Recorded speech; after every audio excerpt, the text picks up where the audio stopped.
Welcome to Spanish Fork High School tonight for this Friday night edition of high school football here on Spanish Fork 17. Ryan Pickens alongside Chris Hurst. We have fireworks going off. It's an exciting night right here. Homecoming and senior night here at Spanish Fork High School as the Mountain View Bruins come a-calling in a key Region 10 game for Spanish Fork.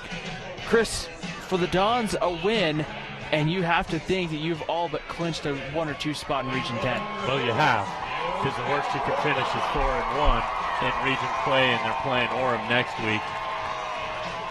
And, the Dons are just running onto the field here, and they're playing back in black, and that's what the Dons are wearing, is the black unis tonight.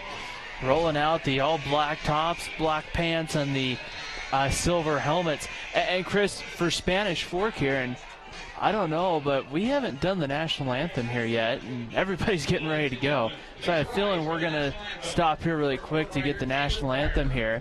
The chamber choir gets ready to come on here. We'll join the festivities here for the national anthem here on Spanish Fork 17.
Well, we are just about set and ready to go here for high school football. Spanish Fork will receive. Let's take a look here before we get started. Let's take a look at the Triple T Heating, Cooling, and Plumbing keys to the game for Spanish Fork. Definitely hasn't been perfect, Chris. A couple of things to keep in mind tonight. Yeah, the first thing I think Spanish Fork's got to do is they've got to contain Nada.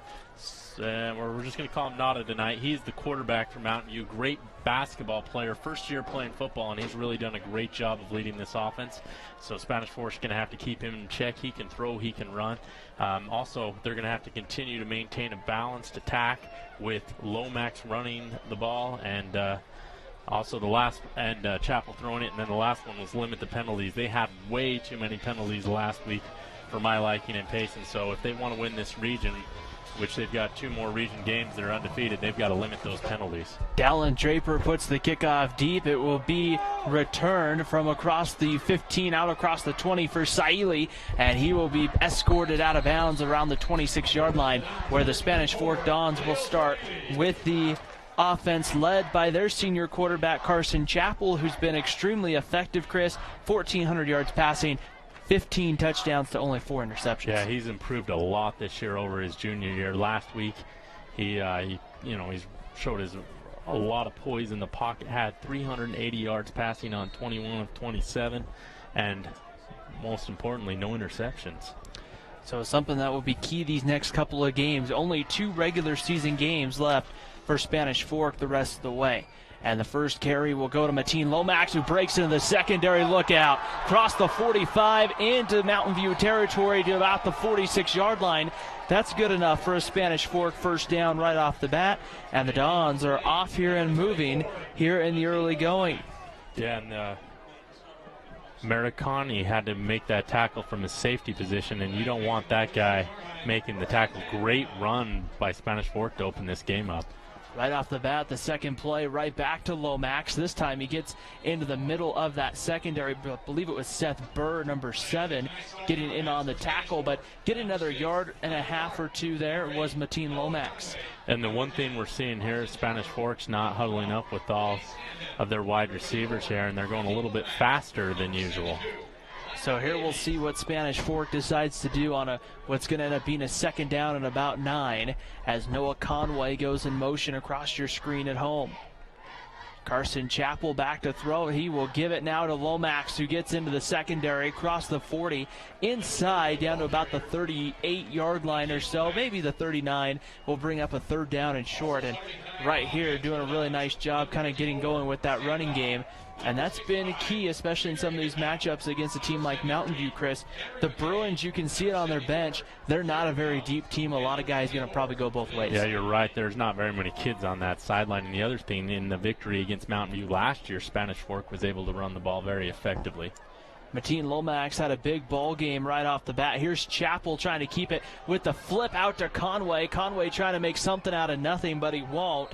A whole host of Bruins, as it was Isia Unga, number 50, the senior, getting there to make the stop here for Mountain View to bring up fourth down. And that's not what you wanted there, Chris, a negative play. A manageable fourth down, but I think we're going to see the punt team early on. Right, and they could have went play action and ran it up the middle and maybe played for 4 downs. Instead, they elect to punt here as they lost 2 yards on that previous play. Mountain View not dropping anybody deep. Some confusion, it looks like, for the Bruins. Stanton rolling out. He is going to punt at the last minute, and He just punted it too far, put it about 9 yards deep into the end zone.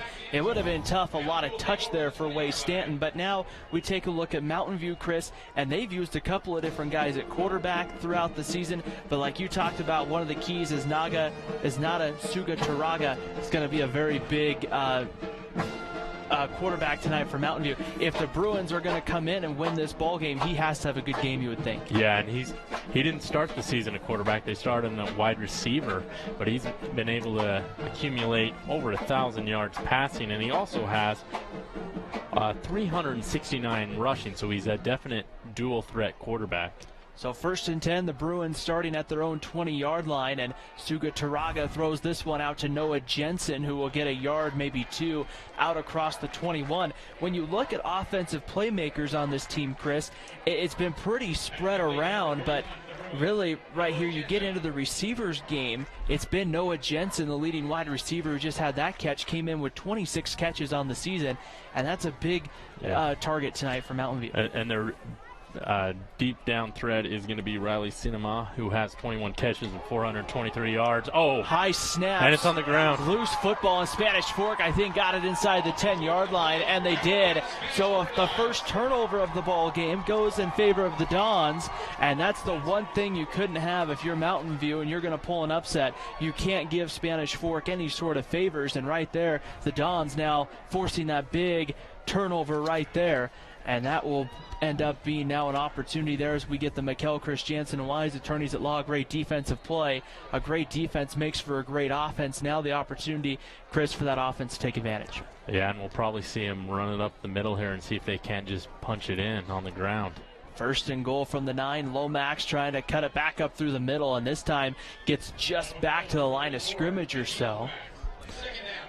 Now, we broadcasted an earlier game between Spanish Fork and Salem Hills, and we saw a couple of bad snaps. They were on punts, but that really aided Spanish Fork in that victory, because before that, James Nelson and Salem Hills was throwing the rock all over the place. You have to kind of think here that the play-action pass may be coming at some moment here with how many runs have gone up the middle. Here's Chappell going play-action inside to Wade Stanton for the touchdown, and the Dons are on the board. It will be Stanton's. That is his 8th touchdown on the year, and Spanish Fork's up 6-0 on a 8-yard pass from Chappell to Stanton. Yeah, and that time you can see on the replay, we missed the play a little bit there, but Stanton just ran that slant, beat his man to the spot. They had to bite on the play action because Spanish Fork had not thrown the ball yet.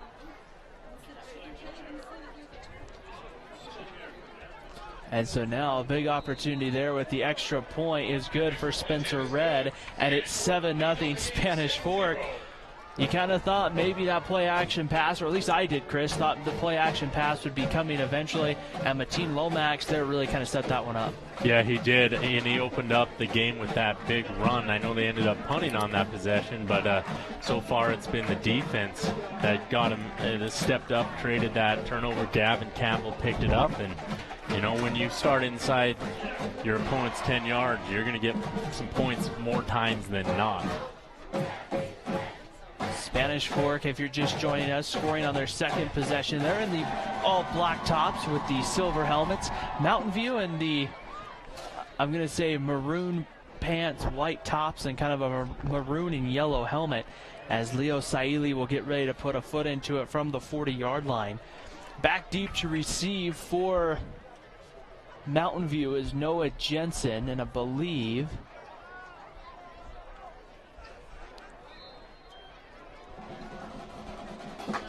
I'm not sure who the low man is. That's actually number 20. That is McConnery, and that one goes into the end zone. And Mountain View will bring it out here to the 20-yard line to start their second offensive possession of the night. An opportunity, Chris, as an offense, what's your mentality now after turning the football over? You have to come out and have a short memory here, right? Right, you got to tell your center to get your quarterback the ball. He's 6'3", and you know, if you can't do the simple things like that, it's hard to gain any yardage. And we'll see if they correct that mistake. It's just one mistake. They're only down 7-0. They're definitely still in this ball game. Going to throw this one. That one behind, loose football, trying to make a diving attempt at it was Fanua, the wide receiver. That one goes incomplete, brings up a 2nd down and 10. And again, a loose ball there that almost found the hand of a Don defender for the second turnover of the ball game. Brings up a 2nd down and 10. Mountain View kind of going no huddle here, trying to just quickly get the play call in. They'll go quickly up the middle here with the quarterback, Suga Taraga, trying to get outside, and he'll get across the 20 to about the 22-yard line, and pick up of 2 there on 2nd and 10. Yeah, great job by the Dons defending the option that time. They faked it to the running back that time, and Suga Taraga decided to keep it on the outside, and the Dons did a good job containing that corner and making sure he couldn't get to the outside. 3rd down and 8 here in the first quarter. 7-0 Spanish Fork. 8:04 to play here in the quarter. Suga Taraga rolling out, being pressured by Gavin Campbell. Kind of throws it off the back of his foot, and that one goes incomplete, looking for Noah Jensen. And there's a stop for that Spanish Fork defense, as we see on the Car Guys instant replay, Chris. Great pursuit there by Gavin Campbell. Really interrupted the play there. Yeah, Campbell's a wild man on his defensive end position. He has 5 sacks on the season, and I don't think I would roll out his direction. I don't think I'd run an option his direction, because we saw him blow up the tackle that time, and Suga Taraga didn't have any time in the pocket. Into punt will be number 23. That's Dallin Draper back deep. He'll put a foot into it. This is going to be a pretty short kick. It's going to take a nice Mountain View bounce, however, and rolls inside the Spanish Fork 40 to about the 37, but still good field position here for Spanish Fork as they start their 3rd offensive series of the night. Let's take a moment here quickly and thank our sponsors for making tonight's broadcast possible. We want to thank the Car Guys, Triple T Heating, Cooling, and Plumbing, MVP Sports, Dickerson Automotive, Mikkel, Chris Jansen, and Wise Attorneys at Law, 2 Jack's Pizza, and Lance Wilson State Farm Insurance. We thank everybody for making these broadcasts possible. We want to remind you, you can keep up with the latest shows, live broadcasts, and our SF17 staff on our social media pages on Facebook, YouTube, and Instagram. Just look for Spanish Fork 17. So it'll be 1st and 10 for the Dons, and Mateen Lomax gets the rock on 1st down, and he breaks into the secondary, breaking a couple of tackles. Finally brought down around the 41-yard line, and it's going to be the 42, it looks like, but nonetheless there, Mateen Lomax able to find a way through. And Chris, it's really going to be a long night if you're Mountain View, if Mateen Lomax are getting those carries on 1st down. Absolutely. Mateen Lomax has his 2nd run over 20 yards, and when he gets that ball, he's tough to bring down. He doesn't have the breakaway speed that's out of this world, but he definitely can tote the rock, and he's a load to bring down. Lomax once again in the backfield with Noah Conway going in motion. Chappell back to throw, takes a shot deep, has a man out there one-on-one, adjusting and making the catch, diving for the end zone, touchdown Spanish Fork is Leo Saili. And Saili starts where he ended off last week. He had 2 touchdown passes, with our MVP Sports MVP player of the game, and he comes up with a diving catch into the end zone for 42 yards, and Chappell's got 2 touchdown passes himself. So 13-0 Spanish Fork, as now they'll line up, and they look like they might be going for 2 here. Conway all by himself, and they'll go for 2. Conway rolling out, stops, looks to throw, back of the end zone, has his man. That is caught in there for the 2-point conversion. That is Parker Swenson, the backup quarterback, and it's 15-0 Spanish Fork here in the first. Yeah, great job by Conway finding Swenson in the back of the end zone. They're up 15-0. I've got to mention, I think Parker Swenson's got the best hair on the team. I saw him with his helmet off before the game, so big props to those locks. And so a quick 15-0 lead. We saw Parker Swenson get some snaps last week at quarterback. And, Carson Chappell, this is his final home game for Spanish Fork here. He's a senior. And you have to think, with a couple of those balls that Swenson threw last week, Chris, you have to like the idea, if you're Preston Parrish, of the guy you have next year in Parker Swenson. Yeah, and hopefully they can get a big lead tonight and get Swenson some minutes. But don't count the Mountain View Bruins out yet.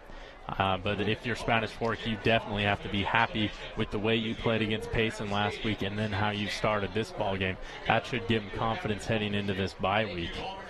Spanish Fork will have a bye week and then play on a Thursday night against the Orem Tigers, and which, if Spanish Fork wins tonight, Chris, and right now all indications, it's still early obviously, but if this score holds up, or the result anyway, Spanish Fork and Orem's for the Region 10 championship. As that one will go deep again on the return. Here comes McConnery trying to get outside, and he's going to be brought down. Fumbles, a loose football back at about the 8, and it's going to be fallen on back at around the 6-yard line or so. Ooh, Tyler Roberts with the save there on that play. Holy cow, that is dangerous, but that is horrible field position. And that's one thing that's got to hurt Mountain View in a sense. When you have numbers like Mountain View and you get later in the season, Chris, do you get a little more tired? Is it harder to have the energy to play after you've already played about 5-7 games or so? Well, that and the fact that they're 2-5 and they're a program that's won, 1 or 2 games the last few years. It's kind of depressing. They did get a win last week against Uinta, but they've been blown out, especially by their crosstown rival Orem 2 weeks earlier, 49-0. That weighs on your psyche. Ball back at the 6. Again, another high snap. Suga Taraga had to pull it down, and he runs into, I think, the entire defensive line for Spanish Fork. Gavin Campbell still hasn't let go. Now he will let go. But they've whistled that play dead, and he's going to lose another yard. And I love Gavin Campbell's enthusiasm on the field, but I've seen him shove Sugaraga a couple of times, a little late. I think he's got to be a little bit careful there. So you can see the scoreboard going here in the background. 6:32 to go here in the quarter. 15-0. The students are jumping in front of us, Chris. Everything here in the press box tonight is shaking here on homecoming week. And there's a give. I believe that's Noah Jensen. And Jensen hard trekking through the middle. He'll get back to the original line of scrimmage. Yeah, but this Spanish Fork defense has been, as they say, rock solid here. It's just, wow, Mountain View hasn't had much room at all. I think they might have to try and throw the ball a little bit here to loosen up the defense for the run. I'm going to correct that. That was Casey Buckner on the carry. Buckner again the back here on 3rd and 10. Suga Taraga steps up, pressured, and that one incomplete. And Mountain View will have to punt again from their own end zone. And Chris, the tough part is now you're going to give Spanish Fork again a short field to work with, pending a spectacular punt here coming from Dallin Draper. Yeah, Spanish Fork was able to score from their own 42, and then Mountain View's 9. But I imagine Spanish Fork will be starting inside the 50 in plus territory. Draper standing about 7 yards or so deep in his own end zone.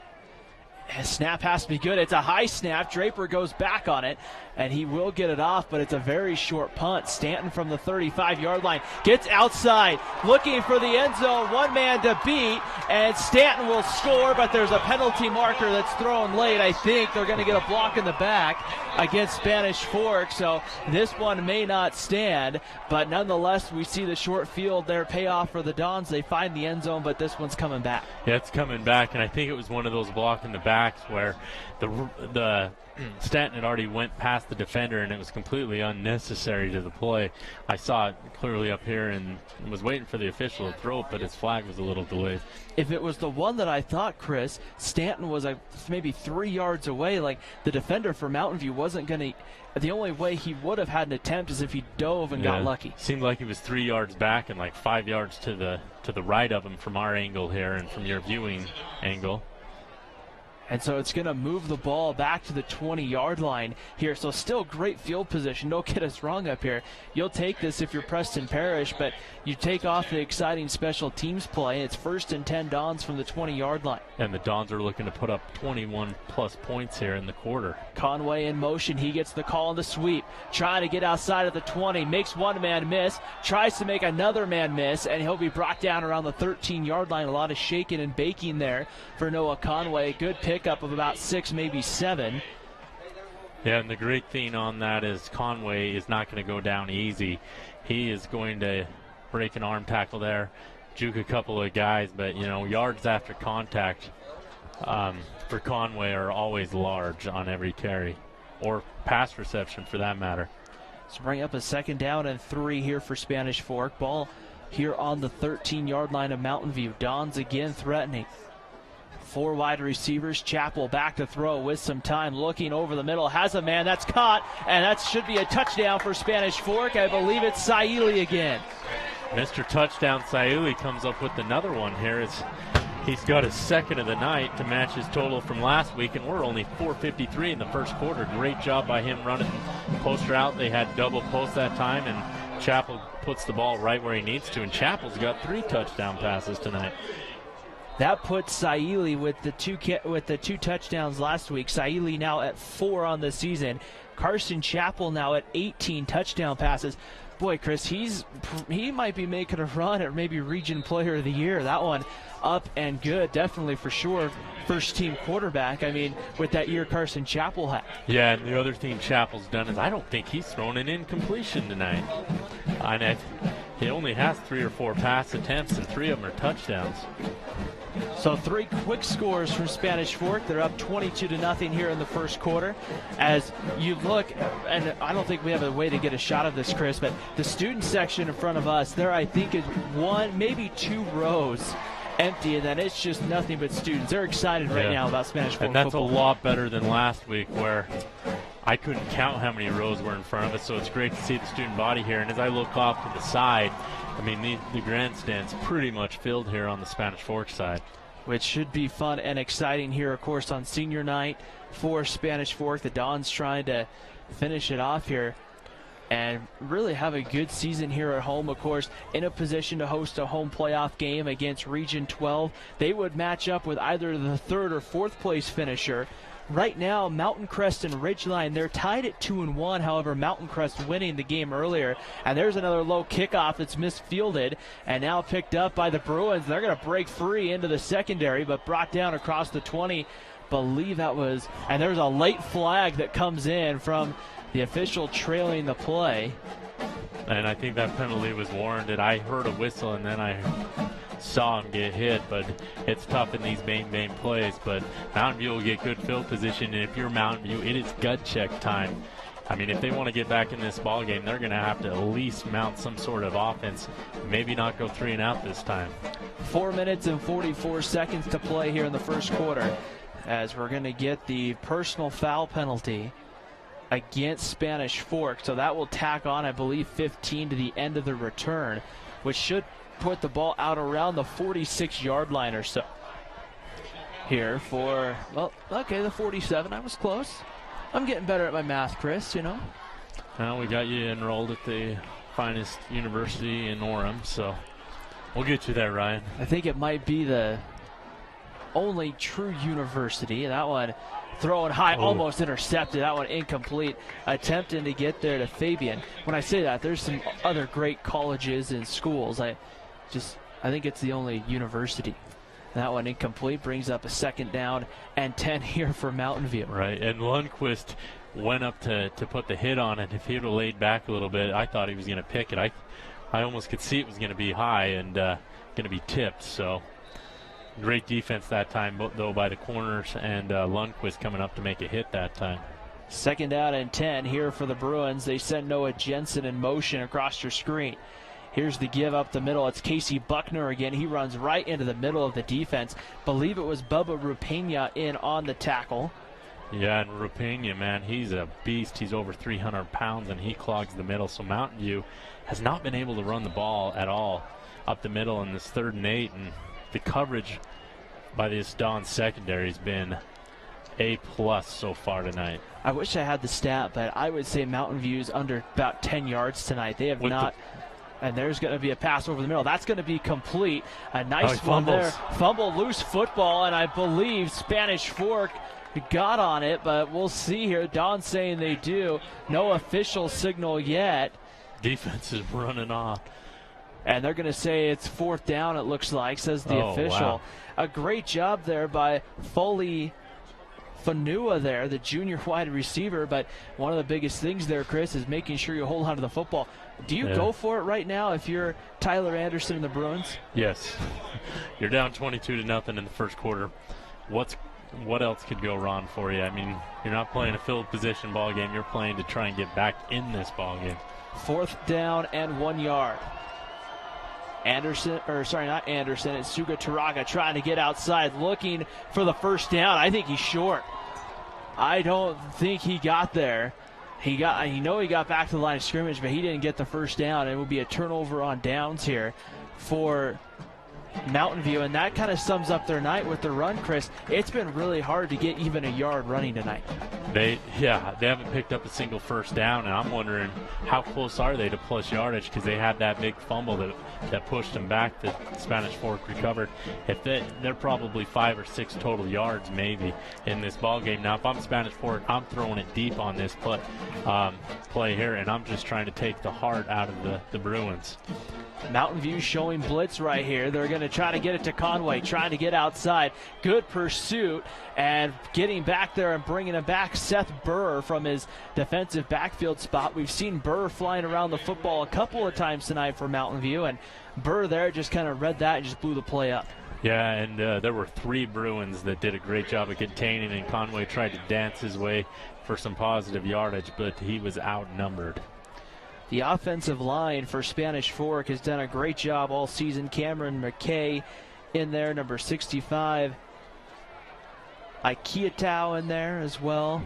And a couple of the others will try to get the offensive line in there tonight. It looked like one of them almost jumped there. Here's Mateen Lomax going straight ahead. Lomax will get back to the 40-yard line. Will pick up a couple. And it will put Spanish Fork, Chris, in their first 3rd and really long tonight, as it will be a 3rd and about 14. Yeah, and I believe that was Deuce Anderson that made the tackle that time for Mountain View, but the draw play didn't work that time. So 2 runs and 3rd and 14. That's not the way they've been running the ball early in this ball game. Chappell from shotgun. He's got 4 wide receivers here on the play. Rolling out, looking downfield. Chappell stops, throws deep, has a man out there. It's going to go incomplete. And I think Spanish Fork, they're wanting a penalty marker. They're not going to get it. Now we'll bring up 4th down. Noah Conway double covered there by Burr. And then that was, I believe, the corner, McConnery in there as well.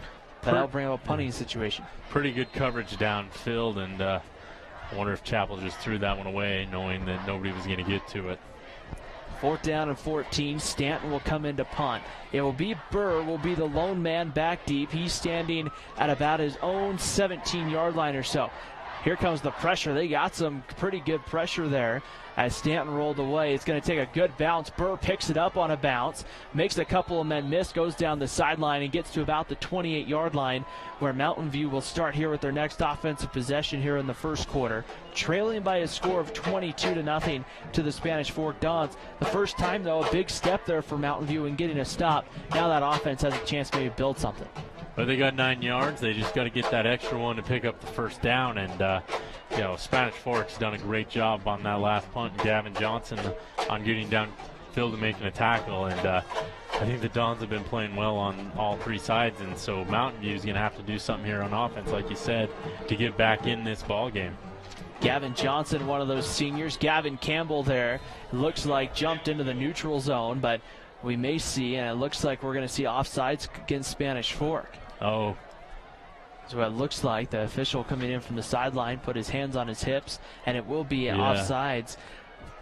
That's got to be a tough call, because if the offensive line moves in any way to draw that, Chris, it's generally called as a false start. Right. Yeah, that time apparently Gavin just jumped into the neutral zone. 1st and 5. There's Fanua on the catch again, and Fanua will get there to about the 34-yard line, and it's going to bring up a 2nd and 1. Yeah, and watch here on the replay how the Dons do a great job of everybody in their zone coverage swarming to the ball, and number 42, Jacob Moore, with the tackle on that play. 2nd and 1 here for the Bruins. They're looking for their first down conversion here of the night. Sugataraga throws it out. Here's Noah Jensen. He'll have the first down and more. Across the 40 to 45. Puts the wheels on. He's going to be knocked out of bounds across the 50 to about I believe it's going to be around the 45-yard line into Don's territory. A first down. Mountain View goes back to something simple, as we see here on the Car Guys instant replay. Yeah, just a little outside bubble screen that time, and well blocked by the receivers that time. And Hull. Actually, who was that with the catch? He's not on the roster, is he? I believe here Sugataraga throws the screen pass to the other side. That's going to be a tough hit there taken by number 14. That's Isaiah Fabian. And now it's a little bit of extracurricular kind of pushing back and forth. But we see Mountain View having a little bit of success, Chris, kind of going to that screen pass. And maybe that opens up something downfield, but right now, I think if you're Mountain View, you have to stick with what works. Yeah, and if you're Spanish Fork, you might want to cheat up and just try and take one of those to the house if you can. 2nd and 3, 42 seconds to play in the first quarter. Here's the give up the middle. It's going to be Sugataraga on the option. He fooled everybody. Down inside the 20, still on his feet. He's going to be brought down, it looks like, at about the 16-yard line. Nice job there by Sugataraga. Everybody crashed on the inside. He pulls it. Yeah, he did, and he did a good job of finding a lane, getting upfield in a hurry, and it's probably the most positive play thus far for the Bruins, who are looking to get it back in this ball game. 1st and 10, ball marked at the 15 here for Sugataraga. From the gun, back to throw, looking over the middle. Again, that's completed, believed to Fabian in the slot, number 14. And that's inside the 10 to about the 9-yard line. So Mountain View here finding a way to kind of establish some kind of offense here before the end of the first quarter. Yeah, and that'll probably be the last play of the first quarter, but they're fighting back in this thing. And it will. That will end the first quarter here from Spanish Fork. At the end of one, it's been all Dons. It was 3 touchdown passes. 1 from Chapel to Stanton and 2 from Chapel to Saili. At the end of one, it's Spanish Fork 22, Mountain View 0. You're watching high school football here on Spanish Fork 17. Need a new car or truck? The Car Guys has the best selection of used vehicles at the best prices in Spanish Fork. The Car Guys know their automobiles to get you the best car for your needs and your budget. The Car Guys at 872 North Main in Spanish Fork. Is this my car? State Farm knows that for every one of those moments, there's one of these. That's why State Farm is there, with car insurance for when things go wrong, but also here with car loans to help life go right. Call State Farm agent Lance Wilson today. Nobody plans on getting in an accident, but if it does happen, you can rely on the expertise of Mike McKell to protect and fight for your rights. Specializing in personal injury law, Mike McKell is the attorney you need. Contact Mike at McKell, Christiansen, and Wise.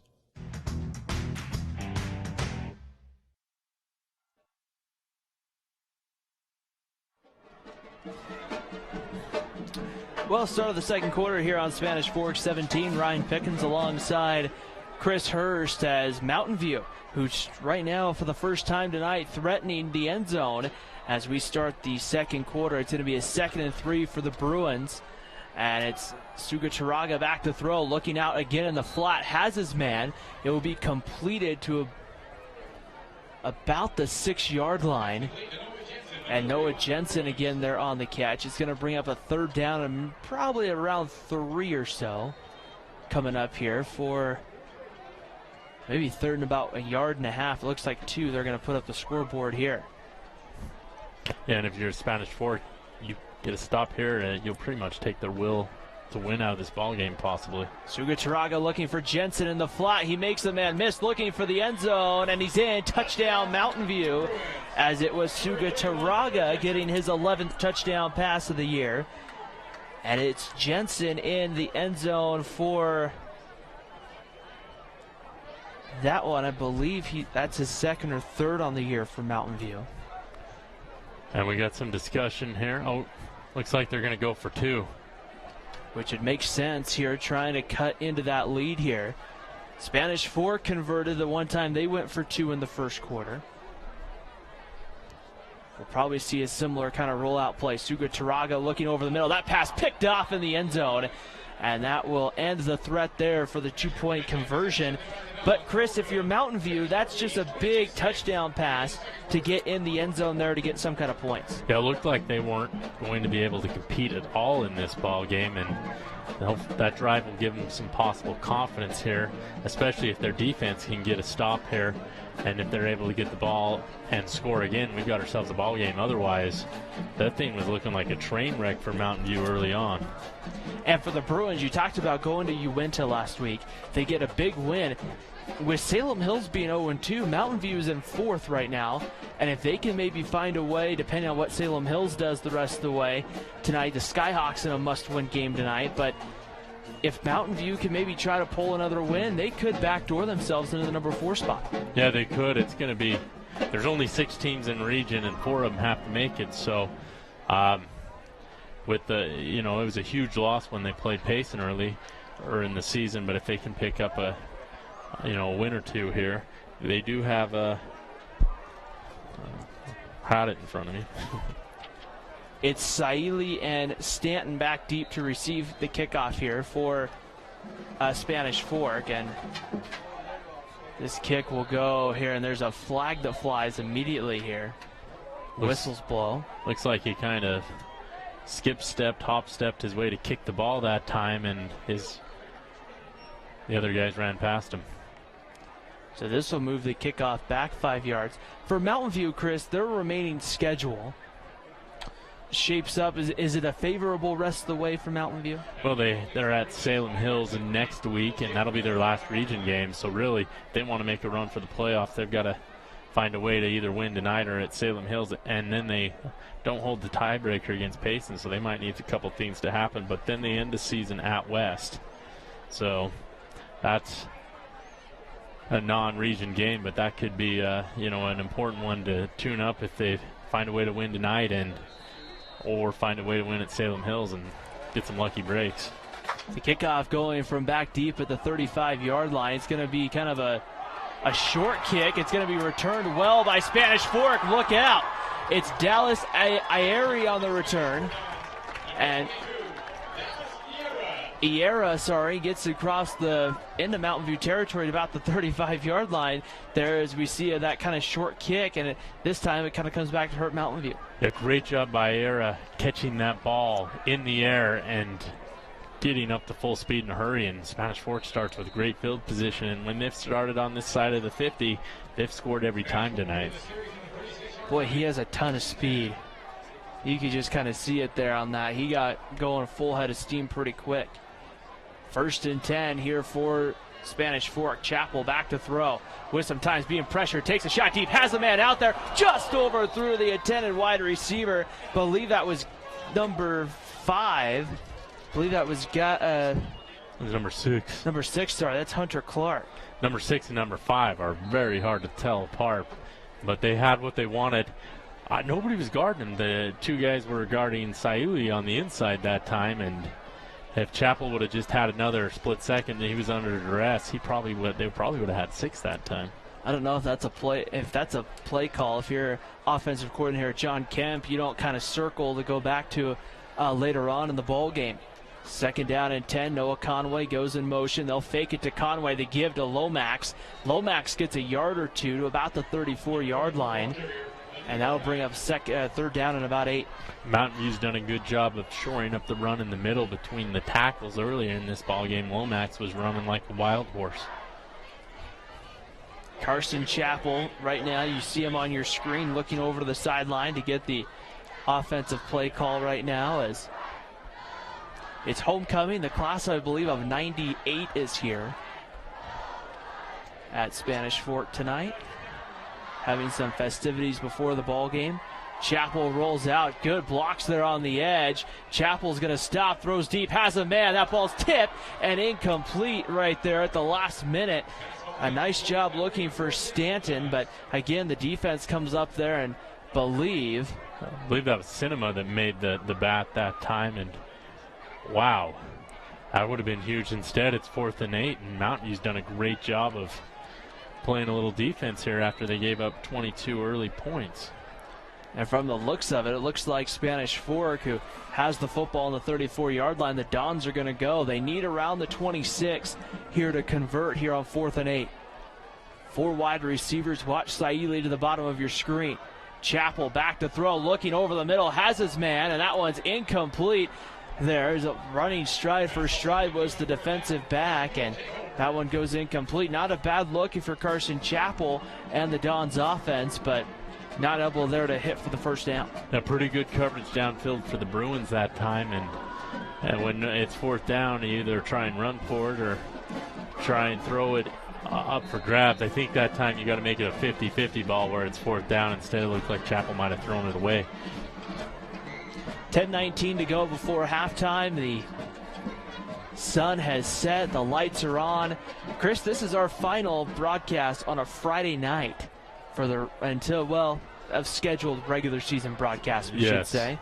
Here's the give right up the middle, and this time being pushed back is going to be Buckner. He's going to lose about a yard or so. Nice job by the Spanish Fork defense, well in pursuit. Yeah, Rapena leading that pursuit as well, and wow, they pushed him back forever. If this was rugby, they think that counts when you push him back like that. A little scrum going on. Next Thursday night, we're across town. We're at Maple Mountain for the Sky Ridge Falcons and the Maple Mountain Golden Eagles. Then it's going to be a Wednesday night game at Timpanogos. That one's thrown early, but thrown in the slot. A good catch made, and that's going to be close to a 1st down there. That was, I believe, Deuce Anderson, number 2. Is that what he makes sense? Deuce Anderson's number 2. So they're saying over the PA that was Noah Jensen, and now, so nonetheless, it's a 1st down for Mountain View. We also must mention that this is our last Spanish Fork broadcast as well as we move over to the Maple Mountain Golden Eagles. Right up the middle there on the carry was number 21. That's Casey Buckner on the carry, and Buckner able to get a couple out to around the 49-yard line. It's been a tough year for Maple Mountain for sure. The Golden Eagles looking for that first win tonight up the canyon at Wasatch. And it's mind-boggling how you can go from the semifinals in the state tournament to no wins early on. There's again another pass out into the flat. That's complete to Noah Jensen, and that's good enough for another 1st down. So really, we have seen right here, Chris, this is what Mountain View's wanted to do. Just try to work the outside edges there and just throw those about 7-yard kind of sideline routes. Yes, they've been running a lot of outs. They've been running a lot of bubble screens and those type of patterns, and they've been open downfield for sure. 1st and 10, ball in the Spanish Fork 42-yard line. There's the bubble screen that Chris just mentioned, and that is going to work down the sideline again. Inside the 20, knocked out of bounds, as that is complete out to number 14, Isaiah Fabian, the senior wide receiver. And now Mountain View back in business here. A chance to cut it the lead some more here and score on back-to-back possessions. Yeah, and early on, Mountain View had a lot of mental mistakes with bad snaps. Gave Spanish Fork great field position, and credit Spanish Fork for taking advantage, but they're definitely a lot tougher than they showed early on. Mountain View, that is. Suga Taraga keeps it on the option, and he's going to be knocked down inside the 10-yard line. Getting in there on the tackle, I believe, was Trey Lofton, number 3, from his safety spot. Looks like, I believe. Wow, there's a big discussion going on. I don't know. I didn't see a penalty flag. I didn't either. I'm scanning the field like crazy to see if I can find one, because they definitely haven't spotted the ball very well. Suga Taraga got, I believe, inside the 10-yard line. And now a longer conversation. They're talking, it looks like, to Mountain View. They're going to spot they haven't even spotted the football yet, but it looks like it's going to be around the 11-yard line. Yeah, one official's going to Mountain View, the other one here to the Spanish Fork side to let Coach Parrish know what's going on. So it looks like it'll be second down and about 3 here from the 11-yard line. And this is where having a ref with a microphone, Chris, is helpful to make the announcement. It is helpful, but we were in one game last year where they shouldn't have given the ref the microphone, in my opinion. Second down and 3, ball on the 11-yard line. Chris and I were up at Wasatch last year as Suga Taraga back to throw, puts this one out in the flat, and that is going to be caught. That's going to be good enough for a first down. Believe that was again Noah Jensen. Suga Taraga looked just shell-shocked at the beginning of this ball game, and his passes were off the mark, and now he is starting to put them right on target.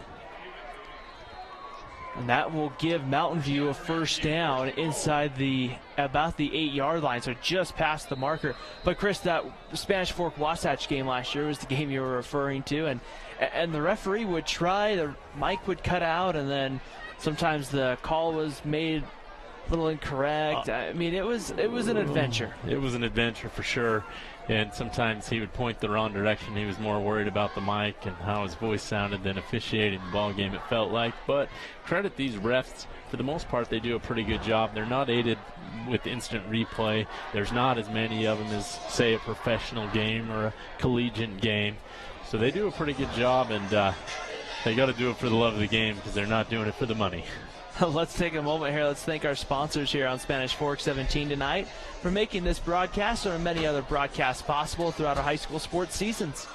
We have the Car Guys, Dickerson Automotive, Lance Wilson State Farm Insurance, Triple T, Heating, Cooling, and Plumbing, Mikkel Christiansen, and Wise Attorneys at Law, MVP Sports, and Two Jacks Pizza. We like to thank these sponsors for making this broadcast, and remember to like us on Facebook, Instagram, and to watch our YouTube channel for all these wonderful broadcasts and other things that Spanish Fork 17 provides.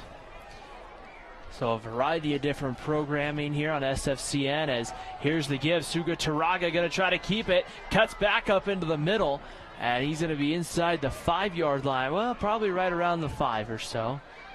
Yeah, and Mountain View's done a great job of having Suga Taraga keep the ball, because at times, I mean, if he doesn't keep that ball, it's Rupena that time had the running back in for a loss.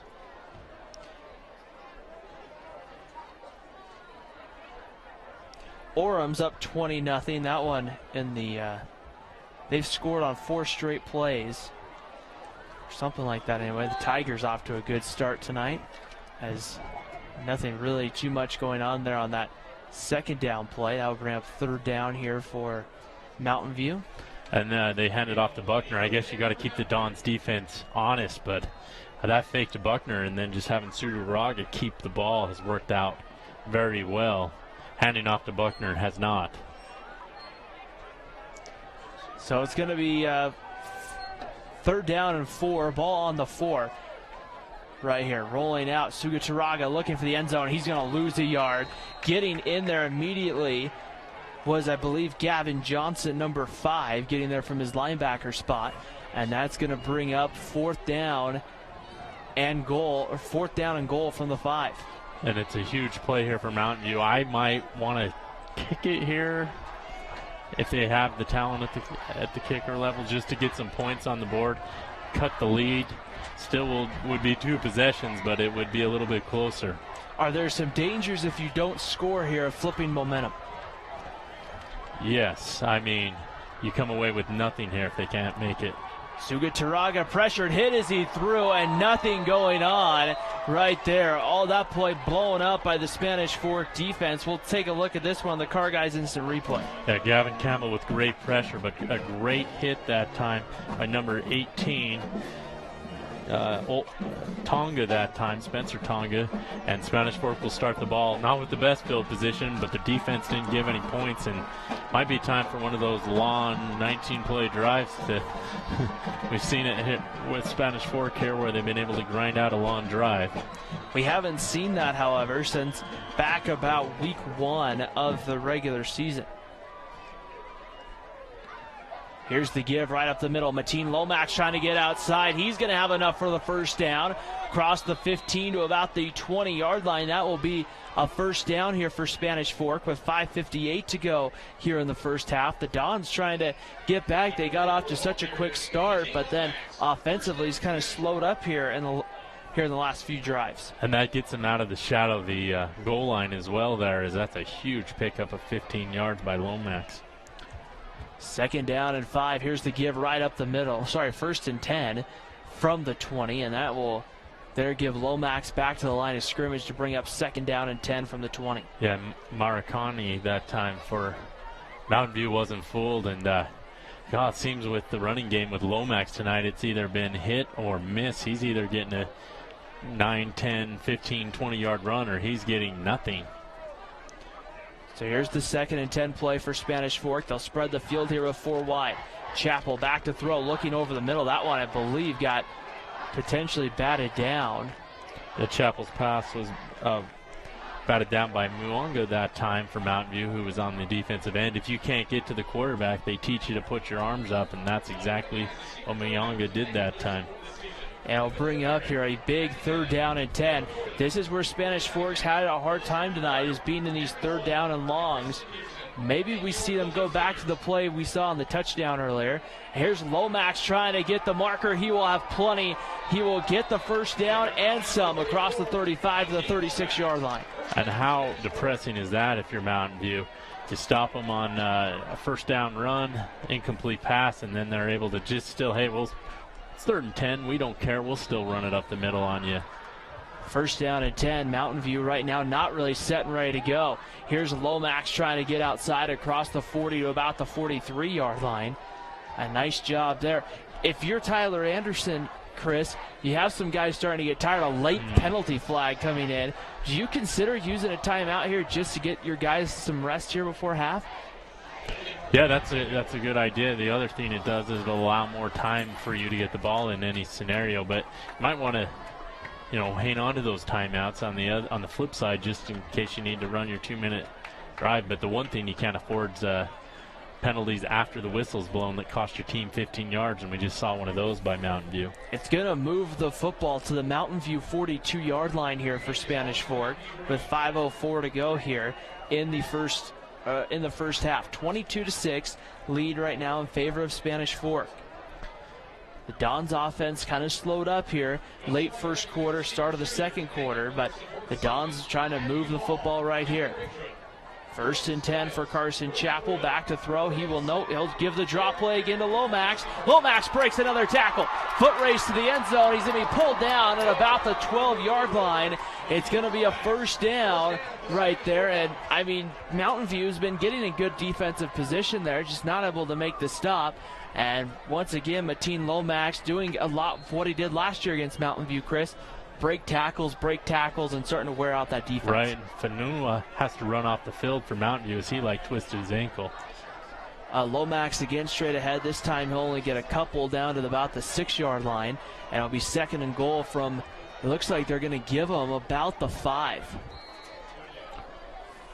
It's going to be close here. Chappell's, if he's able to throw it in here to the end zone, that would be his 4th touchdown pass of this early ball game. I'm going to correct myself here. It's going to be from the 7-yard line, and it's going to be given up the middle. Again, nothing going on there. Nice job by the Mountain View Bruins as being... It was Morley that time with the carry for Spanish Fork. But you're right. I wonder if fatigue might be an issue here for Mountain View. I've seen Deuce Anderson get up slow that time, and Spanish Fork's not playing a lot of their guys both ways, so it'll be interesting to see how Mountain View holds up here in this ball game. Morley coming off a little slow there for Spanish Fork. And it's going to be 3rd and goal from the 7. Don's looking to try to capitalize here with 3 wide receivers. Lomax the back. Chappell will look to throw. Throws that one quick, and it's going to be incomplete as some pressure started to come. Carson Chappell had to get rid of that one quickly. That brings up 4th down. Decision time here. And it looks like we're going to see Spencer Red come on here for the field goal try. And that would give Spanish Fork a 25-6 lead, or a 19-point lead, where Mountain View didn't attempt that, or didn't even try and go for a field goal there on their side. I mean, 3 points can be huge in some of these ball games. So Red with the kick. The ball will be teed up from about the 15-yard line. So it'll be about a 25-yard kick here for Red. And that one looked good from here, and it's through. And with 3 minutes to go here in the quarter, and here it will be a 28-6 lead here for Spanish Fork. So a nice chip shot there for Spencer Red. And Spanish Fork did a good job of moving the ball down the field on that possession. They started inside their own 6-yard line at the 5, and then were able to drive most of the way down to the field for 3 points. They took a lot of time off the clock, and Mountain View has all 3 timeouts and plenty of time with 2:58. But great job by Spanish Fork answering the Mountain View score. 25-6 lead here for Spanish Fork. Mountain View will have 2 minutes and 58 seconds to work with. They will have all 3 of their timeouts. But now this is kind of crunch time right here, and having the opportunity here where you probably need to get some points before the half. Ideally, you need to get some points. The other thing we got to keep in mind is Mountain View will get the ball before the half. If they're able to capitalize and get some points, we've seen teams use that, getting the ball in the 3rd quarter there and scoring to, take some of these larger leads and cut into them. In particular, we saw Salem Hills do that earlier this season against Maple Mountain. With the 14 points, let's just say hypothetically, Mountain View got in the end zone, got in the end zone twice, got 2 extra points.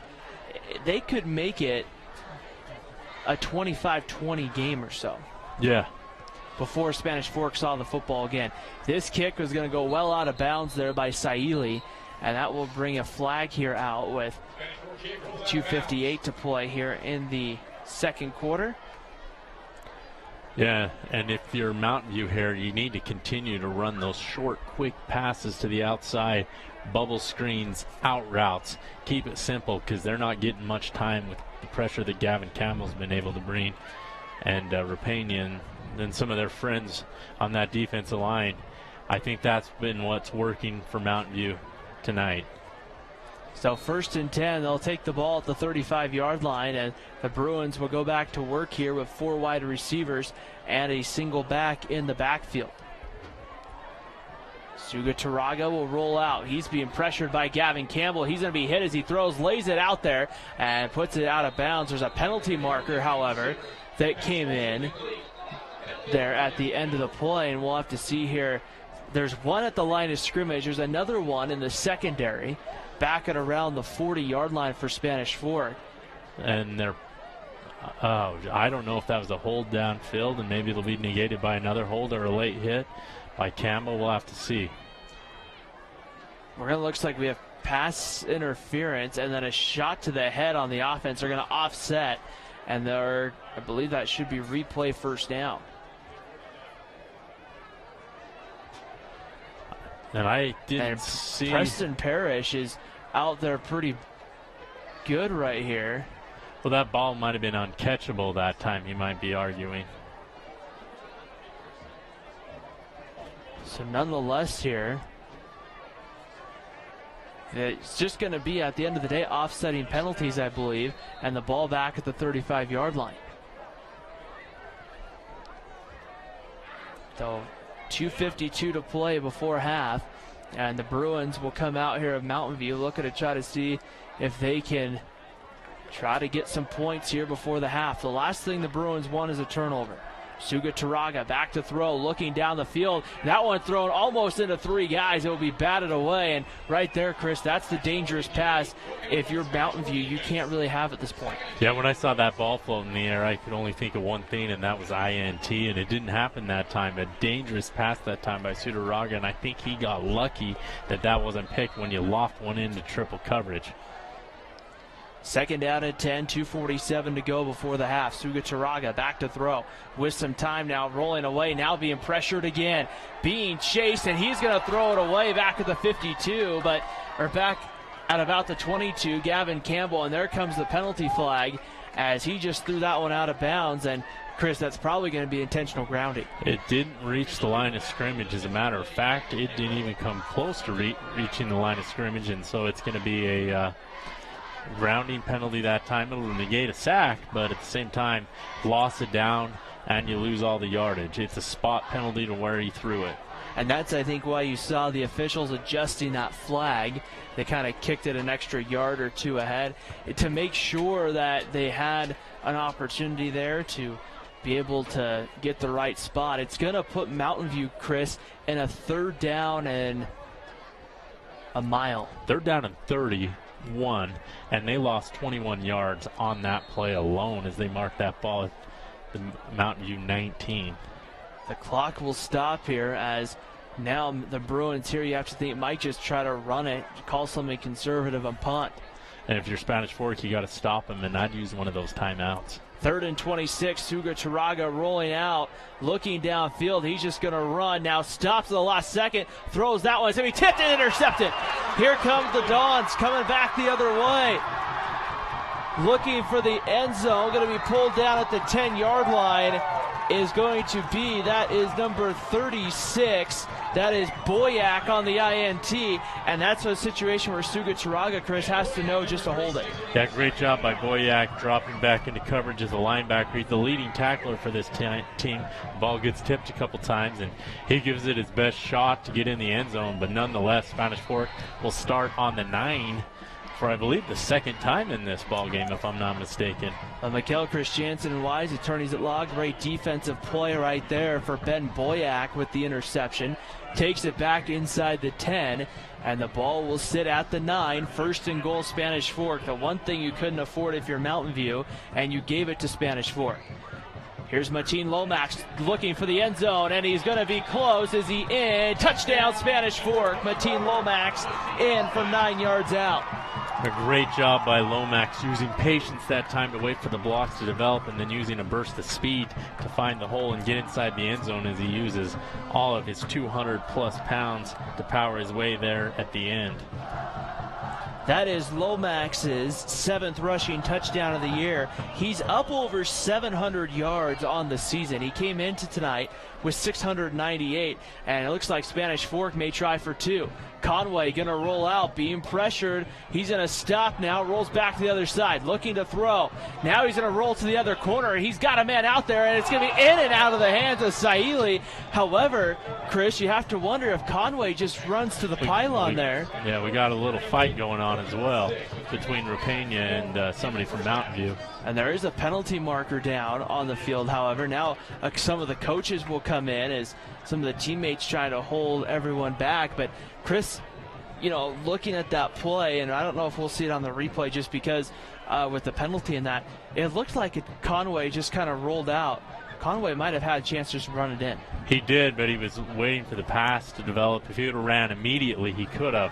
However, he held on to it too long, and at the end, I don't know what happened. There's tons of penalties going on here. There might have been a hold. It looks like they just threw another one. They've been trying to tell the Mountain View coaching staff to get back on their sideline.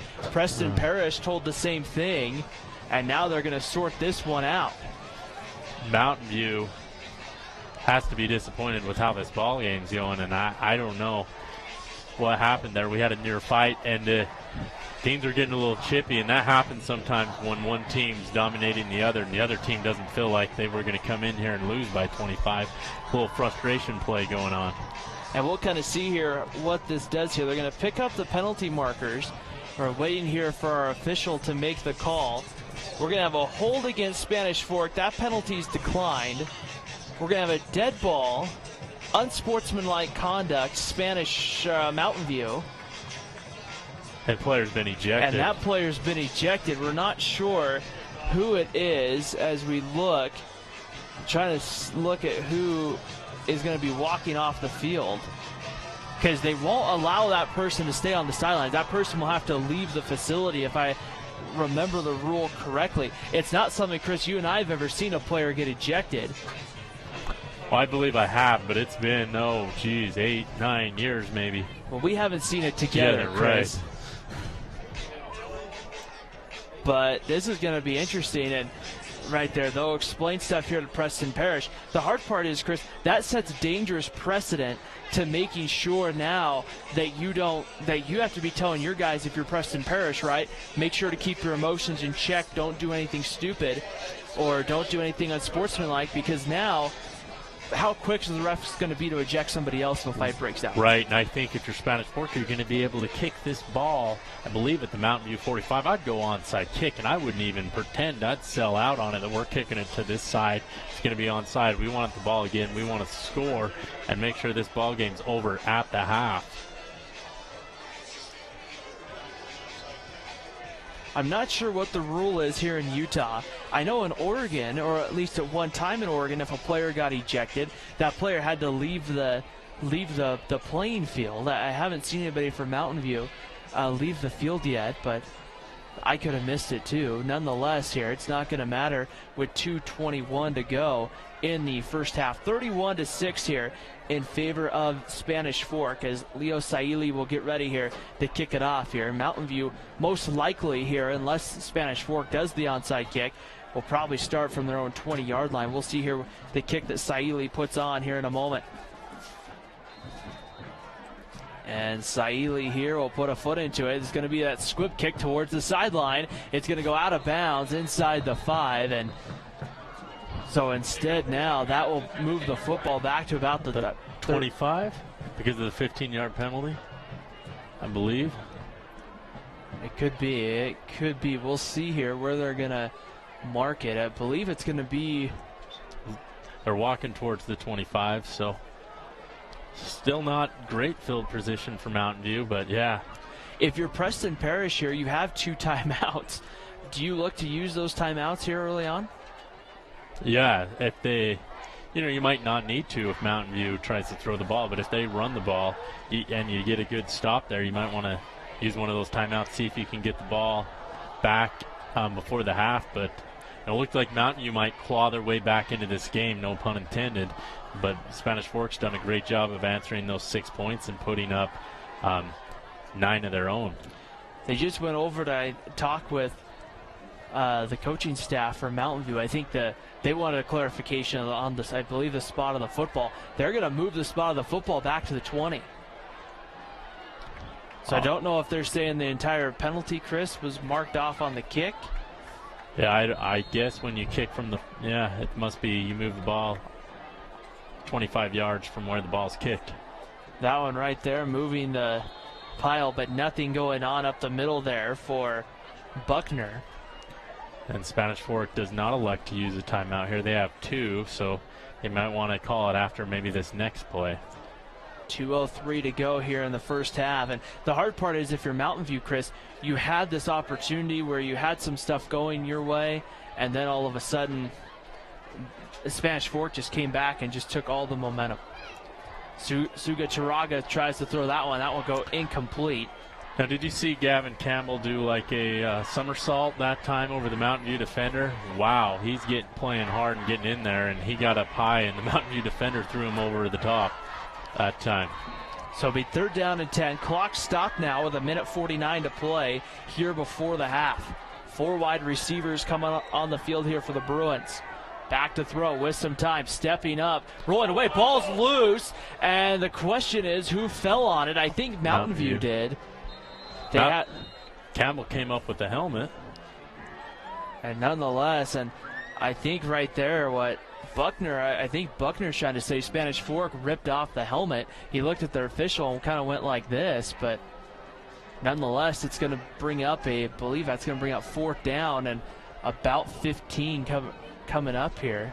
And Spanish Fork will use that first timeout, or second timeout of the half, and they'll have one left. If they'd have been able to come up with that fumble, they'd have been in prime field position to score again before the half. So 1:39 to go. Spanish Fork finishing up their home season. Coming up here at the half, we will have the halftime festivities here. Well, I believe we're going to have the drill team.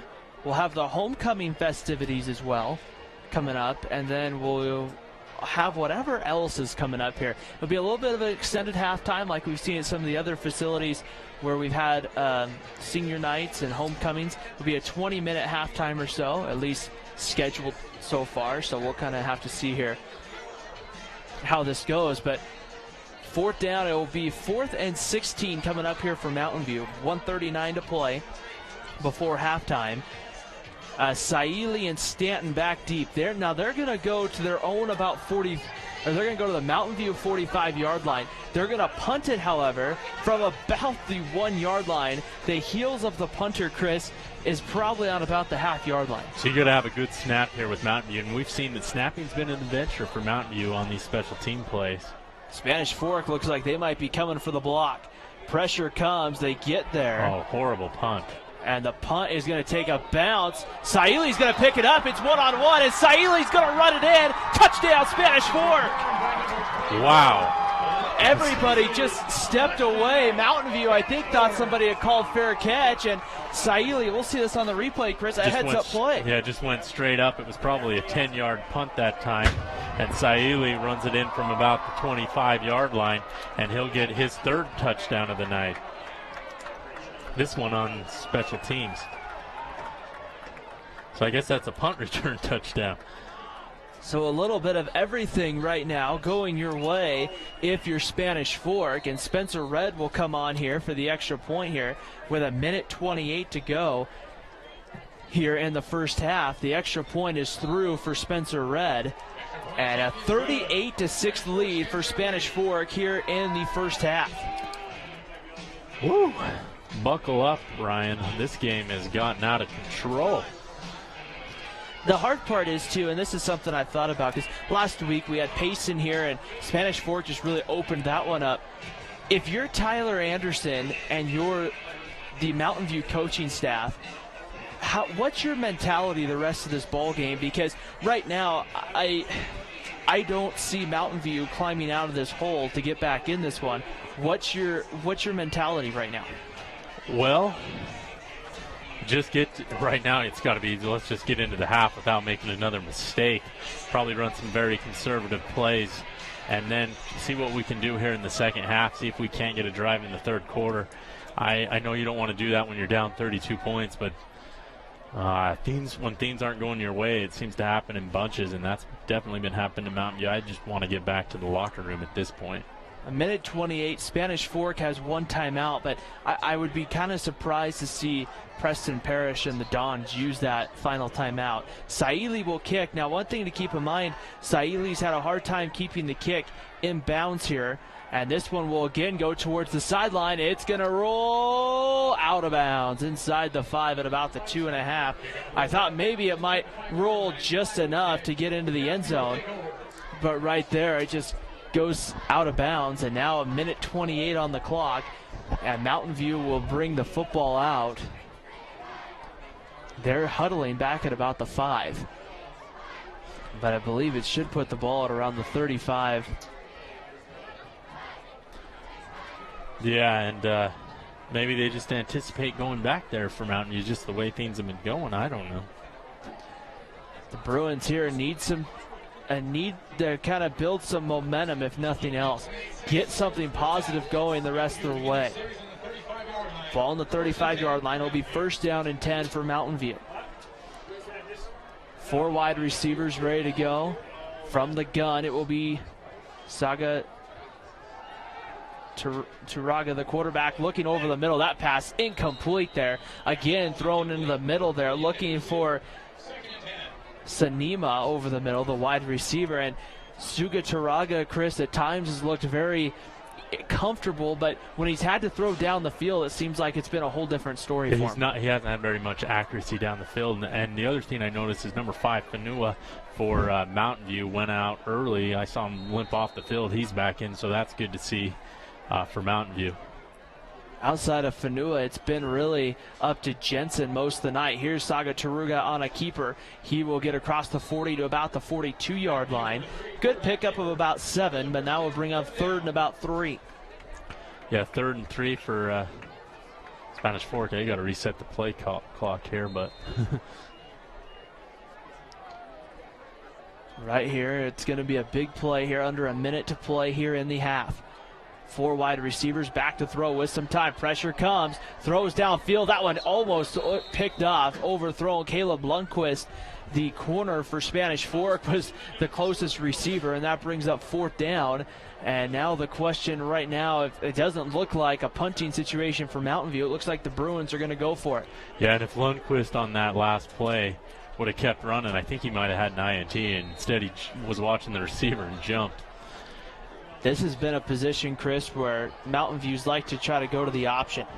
Buckner and Sugataraga back to throw, steps up. He's going to try to look for it here. He's going to try to throw. Now just runs down the sideline, takes a punishing hit out of bounds, but believe he's going to have the 1st down across the 45 to the 46.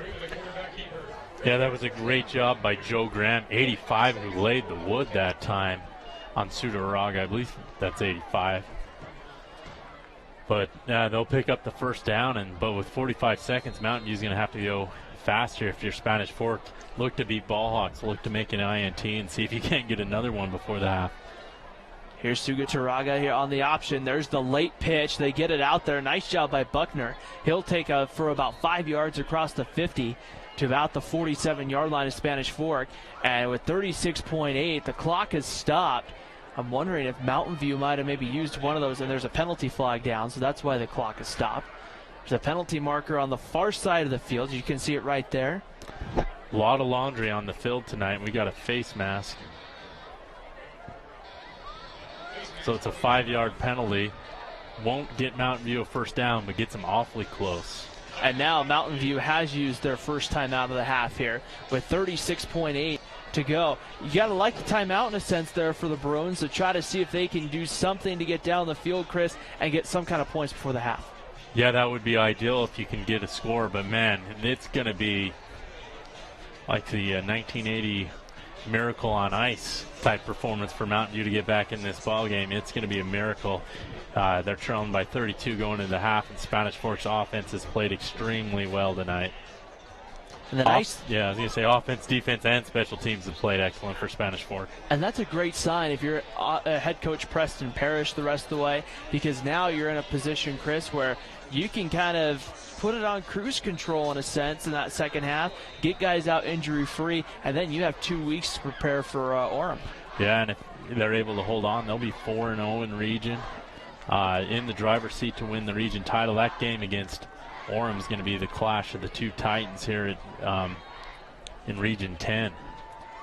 Winner-take-all region championship. It should be a fun one if everything holds up. Back to throw. Sugataraga throws the screen, has a man out there. That's complete. Here's Jensen for the Bruins. He will get inside the 35 to about the 31, and that will stop the clock while they move the chains with 28.5 to play.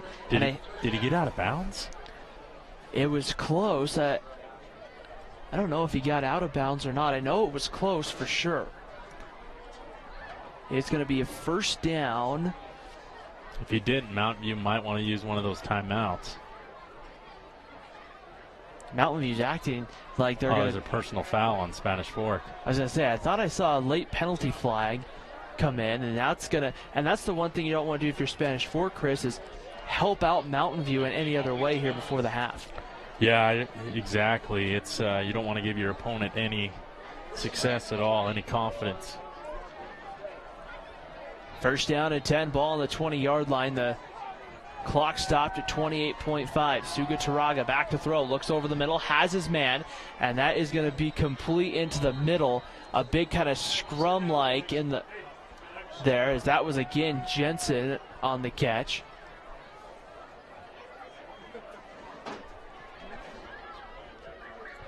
Yeah, Jensen, they'll have to call a timeout here. So that'll be he didn't get out of bounds. With 18 seconds here. And they're going to reset, I think, the game clock here right now. I think they're going to reset it. What I'm not sure is if they're going to add more time on. I know they're going to add, it looks like, more time on. I know they're trying to communicate up here with the booth, but I believe they'll relay that right there through the Spanish Fork coaches. First down and 10. Ball will be on the 20-yard line here, so to speak. The ball right now moving to about the 14 or so right now, and it'll be a 38-6 lead right here for Spanish Fork. Mountain View right now looking to drive here, trying to get points before the end of the half.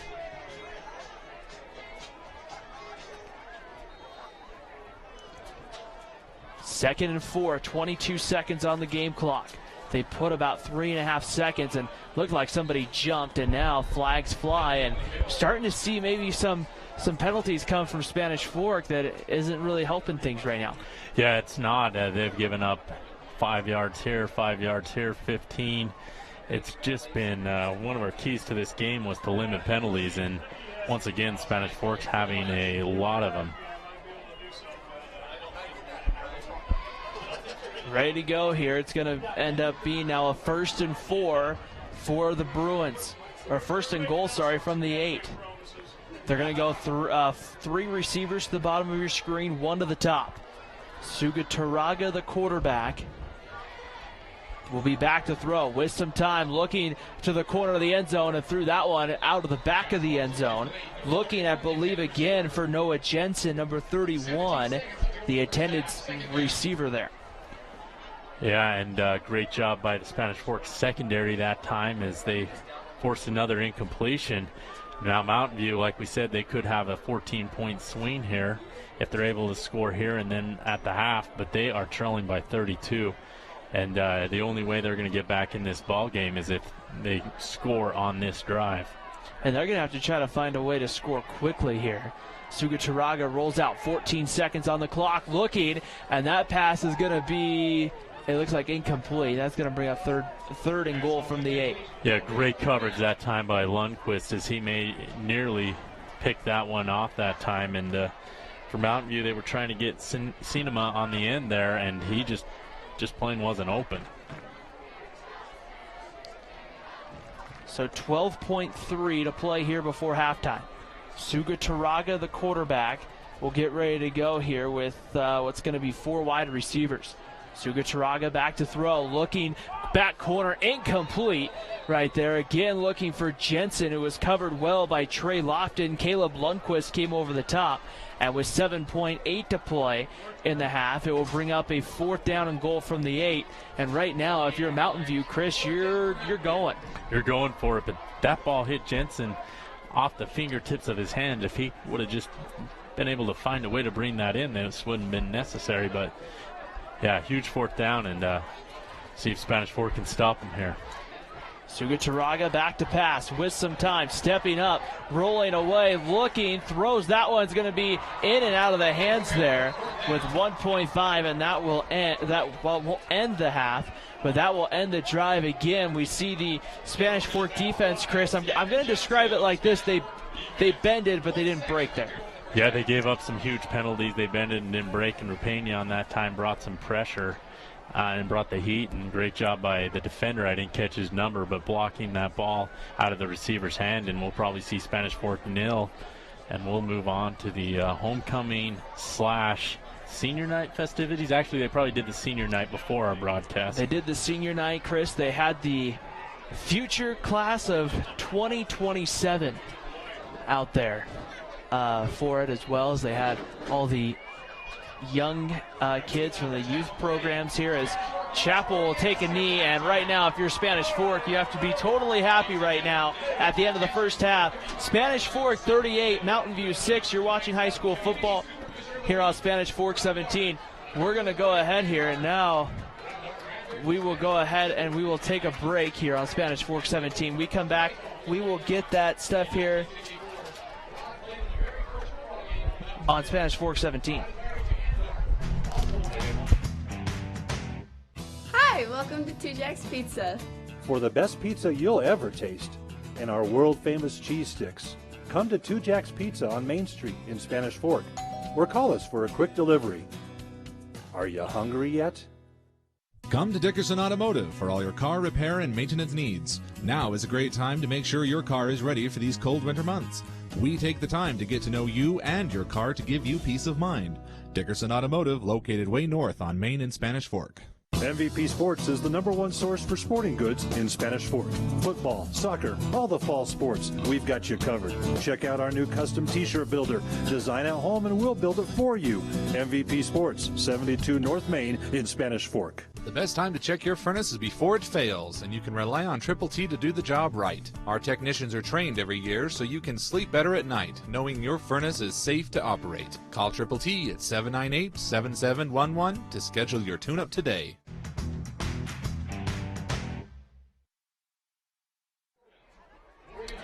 Well, we welcome everybody back here to Spanish Fork High School. The Dons lead it at the half by a score of 38-6 over the visiting Mountain View Bruins. We're going to go ahead and send it on to the field for Las Chalitas, the drill team here at Spanish Fork High School. Will join the festivities here on Spanish Fork 17.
Ladies and gentlemen, as part of our home carry tradition, we'd like to welcome on the field the Las Enchiladas.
Ladies and gentlemen, welcome on the field, your Spanish Fork cheerleaders. Performing a routine choreographed by co-captain Kelly Wigtrup.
Your Spanish Fork Marching Dons.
Ladies and gentlemen, we'd like to welcome the homecoming class of 1998.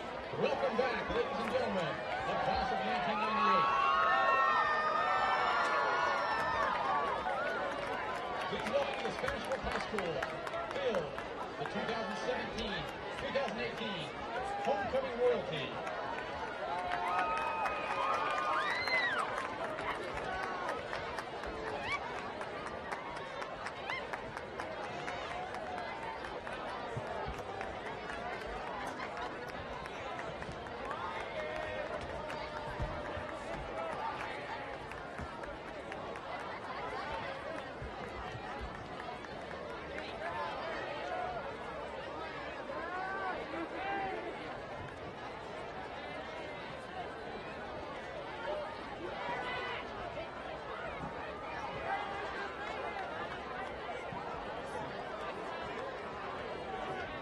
Please direct your attention to the 50-yard line. Our second attendants are Amberly Perrins and Sam Darrington. Amberly is the daughter of Sally and Jill Perrins. You may have noticed her on the sidelines of our football games. She's been an athletic training intern with Rory Irie since she was a sophomore. Amberly will attend the homecoming dance with Jaden Tagg. Sam is the son of Max and Darrington. Sam plays the harmonica a bit and is a member of the Spanish Fork Student Council. He is escorting Quincy McKee to the homecoming dance.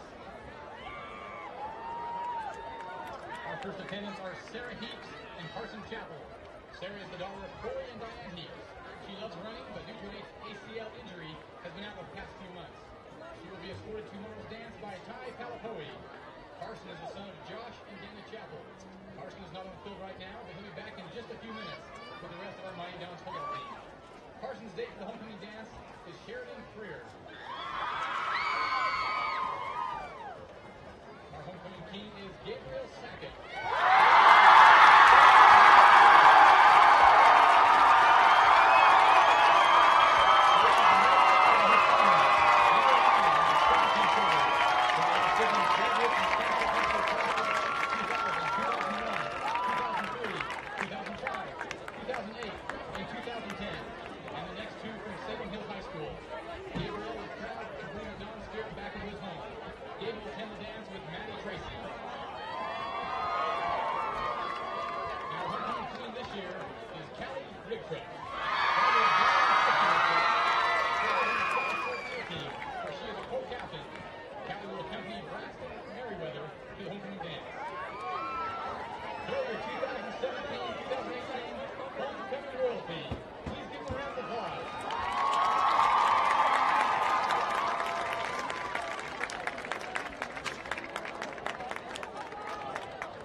Well, I think that concludes the halftime festivities here at Spanish Fork. We'll take a quick break. The Dawn's getting ready to come through here and take the field. We'll take a break. We come back.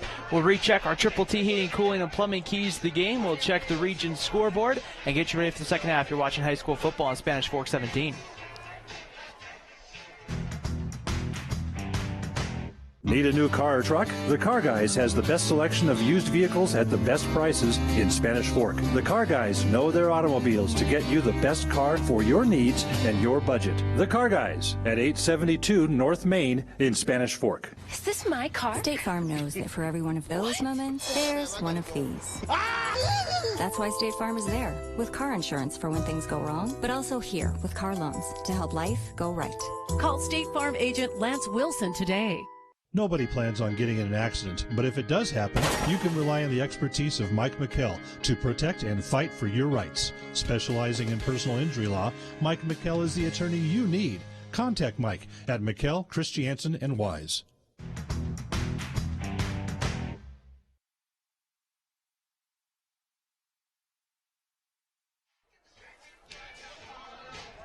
Well, as we welcome you back to halftime here at Spanish Fork High School, the Dons lead it by a score of 38-6.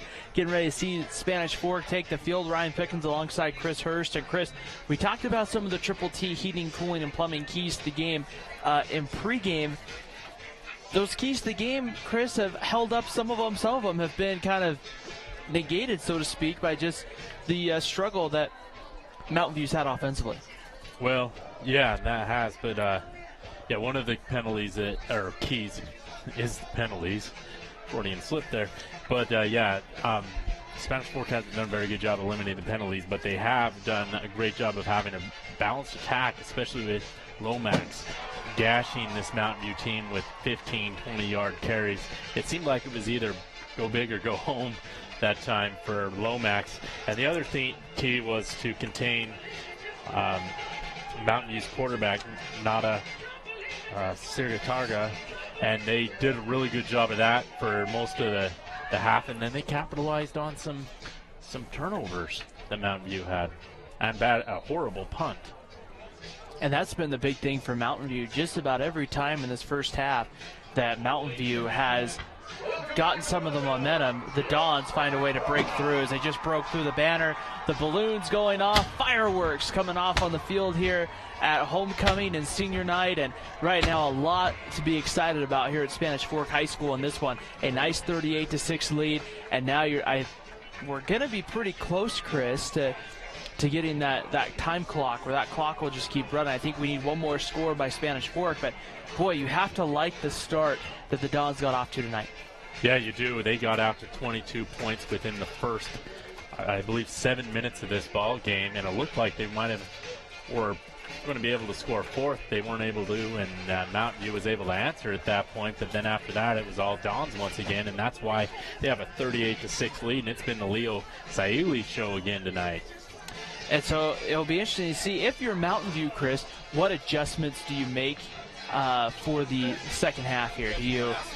I mean, you're not necessarily going to make adjustments that are going to help you win the game, but you still have a couple of key region games coming up. You have to try to take some positives out, right? Yeah, I think you might want to just try and run what worked when you were able to score, and that is some of those quick screen passes, some of those option run plays. Simple, keep it simple, and then who knows, if Spanish Fork has a couple of turnovers, maybe you can fight your way to make this a ball game, but they definitely are in a huge hole right now, and they will receive the ball. But, Tyler Anderson looked pretty frustrated at the half as he was talking to the officials, or trying to talk to him. It didn't look like the officials wanted to talk back to him, but he, at the end of that half, was following them around. So it'll be interesting to see here. Some kind of updates throughout the region tonight. Salem Hills, they're playing Payson. It was all Skyhawks at last update. They're not a huge surprise there, but for Payson, that's all of a sudden a big loss, because if you can't pull that one out, and I think it was 27-0 last I heard at Payson. And then Orem taking care of business against Uena. They're up big as well. I don't think any really big surprises tonight here in Region 10. No, and it seems like it's pretty lopsided. You got three teams in Salem Hills, Orem, and Spanish Fork that are at the top, and then you got three teams that are a definite tier below, and out of those teams that are a tier below, Payson happened to beat both Uena and Mountain View, and they'll probably get that fourth playoff spot. Just a couple other scores from around the kind of valley here. Springville, last I saw, the Red Devils found a way to get up there. Last I saw, 13-10 lead for Springville in the third, and I got the Maple Mountain score at the half. The Golden Eagles trailing again. They've just started the fourth quarter in that Sky Ridge Springville game, by the way. A lot more running in that game than this game, apparently. We'll try and get that Maple Mountain score. Last time I did here, Wasatch was up pretty good on the Golden Eagles. Here's a short kickoff. It's going to be kicked to the up back, kind of kicked off as ankle, but picked up, and going outside and making a nice return is Seth Burr. Burr going to get knocked out of bounds around the 30-yard line or so, and that's where the Mountain View Bruins will start with the football. An opportunity here, Chris, for the Bruins to try to get something positive going, and their quarterback tonight in Nada Sugaturaga has had at times a game where it looks like he's in control, but boy, if he has to try to throw downfield, he's had a hard time not throwing downfield. Yeah, and the other thing is Sugaturaga has gotten he's gotten hit. He's gotten beaten up tonight. He's not going to feel good tomorrow morning when he wakes up. Sugaturaga back to throw. They're going to look for the screen. Here's Jensen, who had a bobble there. Now he makes a man miss, and he's going to get about 8 or 9 there. So I believe it was Riley Hess getting in on the tackle. And right on cue, Mountain View throws one of those bubble screens, and that's, been a play that's worked well. Their receivers for Mountain View do an excellent job of blocking downfield. It was Zach Buse on the tackle. Sorry, not Riley Hess. So it's going to be 1st and 10. They're going to get enough of the first down. Mountain View's opening possession here of the third quarter. Here's the give right up the middle. It's Sugaturaga on the option play. Sugaturaga there will get about 4 out to about the 44-yard line. And a good pickup there, as once again we saw Spanish Fork kind of crashing on the ends, and they did a nice job up the middle there. Yeah, they did, and Mountain View looks like they might have a little offensive rhythm here early in the second half. Problem is they're down 32. Back to throw, Sugaturaga taking a shot one-on-one down the sidelines, going up and trying to make a play on it there was Riley Sanima, but that one goes incomplete there. A nice kind of battle there one-on-one. Believe it was Sanima and Lundquist for Spanish Fork. Yeah, and Lundquist has done a great job of covering the outside corner all season long, and once again in a tough spot with the deep pass. He's in the right spot where he needs to be to make a play. And he's playing a lot of bump and run coverage right on the line of scrimmage. Back to throw, looking over the middle, drops that one in there nice to Jensen again. Noah Jensen into Spanish Fork territory to the 40-yard line. A nice job there. Sugaturaga there just able to complete it, Chris, and has to drop that in a small window. Yeah, he does indeed, and he gets it in there right where he needs to. It was pretty decent coverage. There's always a hole in his zone, and it's just whether the quarterback can put it to, and a receiver can find a hole in his zone, and Mountain View did that time. 1st and 10, ball on the 40-yard line. Here's the give right up the middle, and going nowhere and being pushed back was Casey Buckner. Buckner will go back to the 41-yard line, lose a yard on first down. It's going to bring up 2nd and 11 here for Mountain View. A 2nd and 11, but Mountain View's picking up first downs. Their first 3 possessions of this ball game, they went 3 and out, and since then they've at least been able to pick up first down, sustain yards, and get their defense off the field. 2nd down and 11, ball on the 41-yard line. Sugaturaga back to throw, looking down the slot again, has a man for a first down and more. Inside the 20, brought down at around the 10-yard line. That is Isaiah Fabian. A nice job there. And Mountain View has seemed to have found something, Chris, just kind of attacking the seam. They have, and Mountain View's been down in this territory before. And the first time I think they were able to get 6 points, and the last time they turned it over on downs and didn't go for a field goal, which would have cut the lead, I believe, to about 12 or 15 at the time. It'll be 1st and goal from the 10-yard line. Mountain View had a shot before the half, but turned it over. Here's up the middle. Sugaturaga going to try to get outside, looking for the pylon, and he's in. Touchdown, Mountain View. So the Bruins score on the opening drive of the second half, and the Bruins get a much-needed touchdown there. Sugaturaga getting in. However, there's a penalty marker down at the 2, so hold the phone as Sugaturaga, I don't think, and they're going to push Mountain View back. This touchdown's going to come off the board. And that's a huge penalty for Mountain View, as they were able to sustain a great drive here. They started at their own 35-yard line after the kick went out of bounds, and that's going to end up being right there, a block, an illegal block in the back. You might have seen here what our official said. So now that's going to move the ball back to the 13-yard line. It's going to be 1st and goal from the 13-yard line. And that's just kind of been Mountain View's night, Chris. Whenever they've gotten something positive going, something negative seems to happen to the Bruins. Yeah, it has indeed. And It's either a turnover or a penalty. Jensen goes in motion, looking out in the flat there. He'll make the catch. Noah Jensen will get a yard, maybe two, down to about the 11-yard line. And really, it's been the senior, the 5'10", 185-pound senior Noah Jensen that's been a big bulk of the offense tonight for Mountain View. It has, and he had a shot there, but it was a great open field tackle, and I'm not sure if it was Gavin Johnson or Hunter Clark that made it, because 5 and 6 looked very close, but great open field tackle that time by the Dons. Suga Taraga looking over the middle. That pass almost picked off, as playing there at the linebacker position was number 5, Gavin Johnson, and that ball is just hung up a little bit further, Chris. That's a pick for Johnson. That is, and that's been what Spanish Fork's defense has done well, is either getting them 3 and out or bending and not breaking outside of one drive. And coming up with some big turnovers tonight as well. It's going to be 3rd down and 11 here for the Bruins. 3rd and 11, I should say 3rd and goal from the 11. Suga Taraga back to throw, stepping up, being pressured from behind. The ball comes loose. Bubba Rupena is going to fall on it at about the 24-yard line, and Spanish Fork has forced another turnover. And that's been Mountain View's night, as they've turned the ball over and had too many mistakes and penalties or bad punts. And Spanish Fork's capitalized on it, and we'll see if they can get another score here. And if they do, then we're playing with the mercy rules, where Spanish Fork will have that 35-point lead and the clock will run a lot more. I wonder how many more series we're going to see Carson Chapel tonight. We saw Parker Swenson throwing in warm-ups for the second half, a little bit more than he normally does. So you have to kind of wonder here if you may see Parker Swenson a little bit more here in the second half.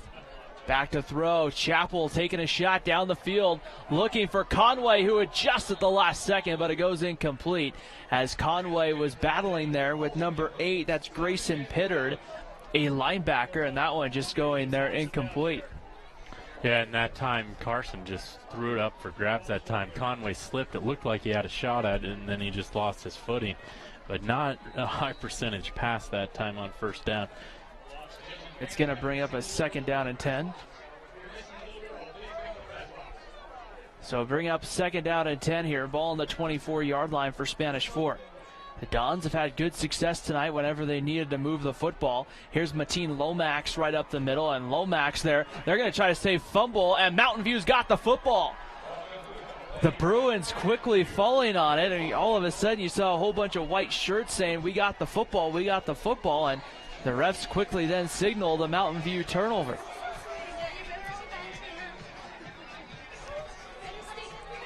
And so right here, as 8:52 to go here in the 3rd quarter. Yeah, we got a lot of excitement here in the press box. I've been distracted by a lost child, bro.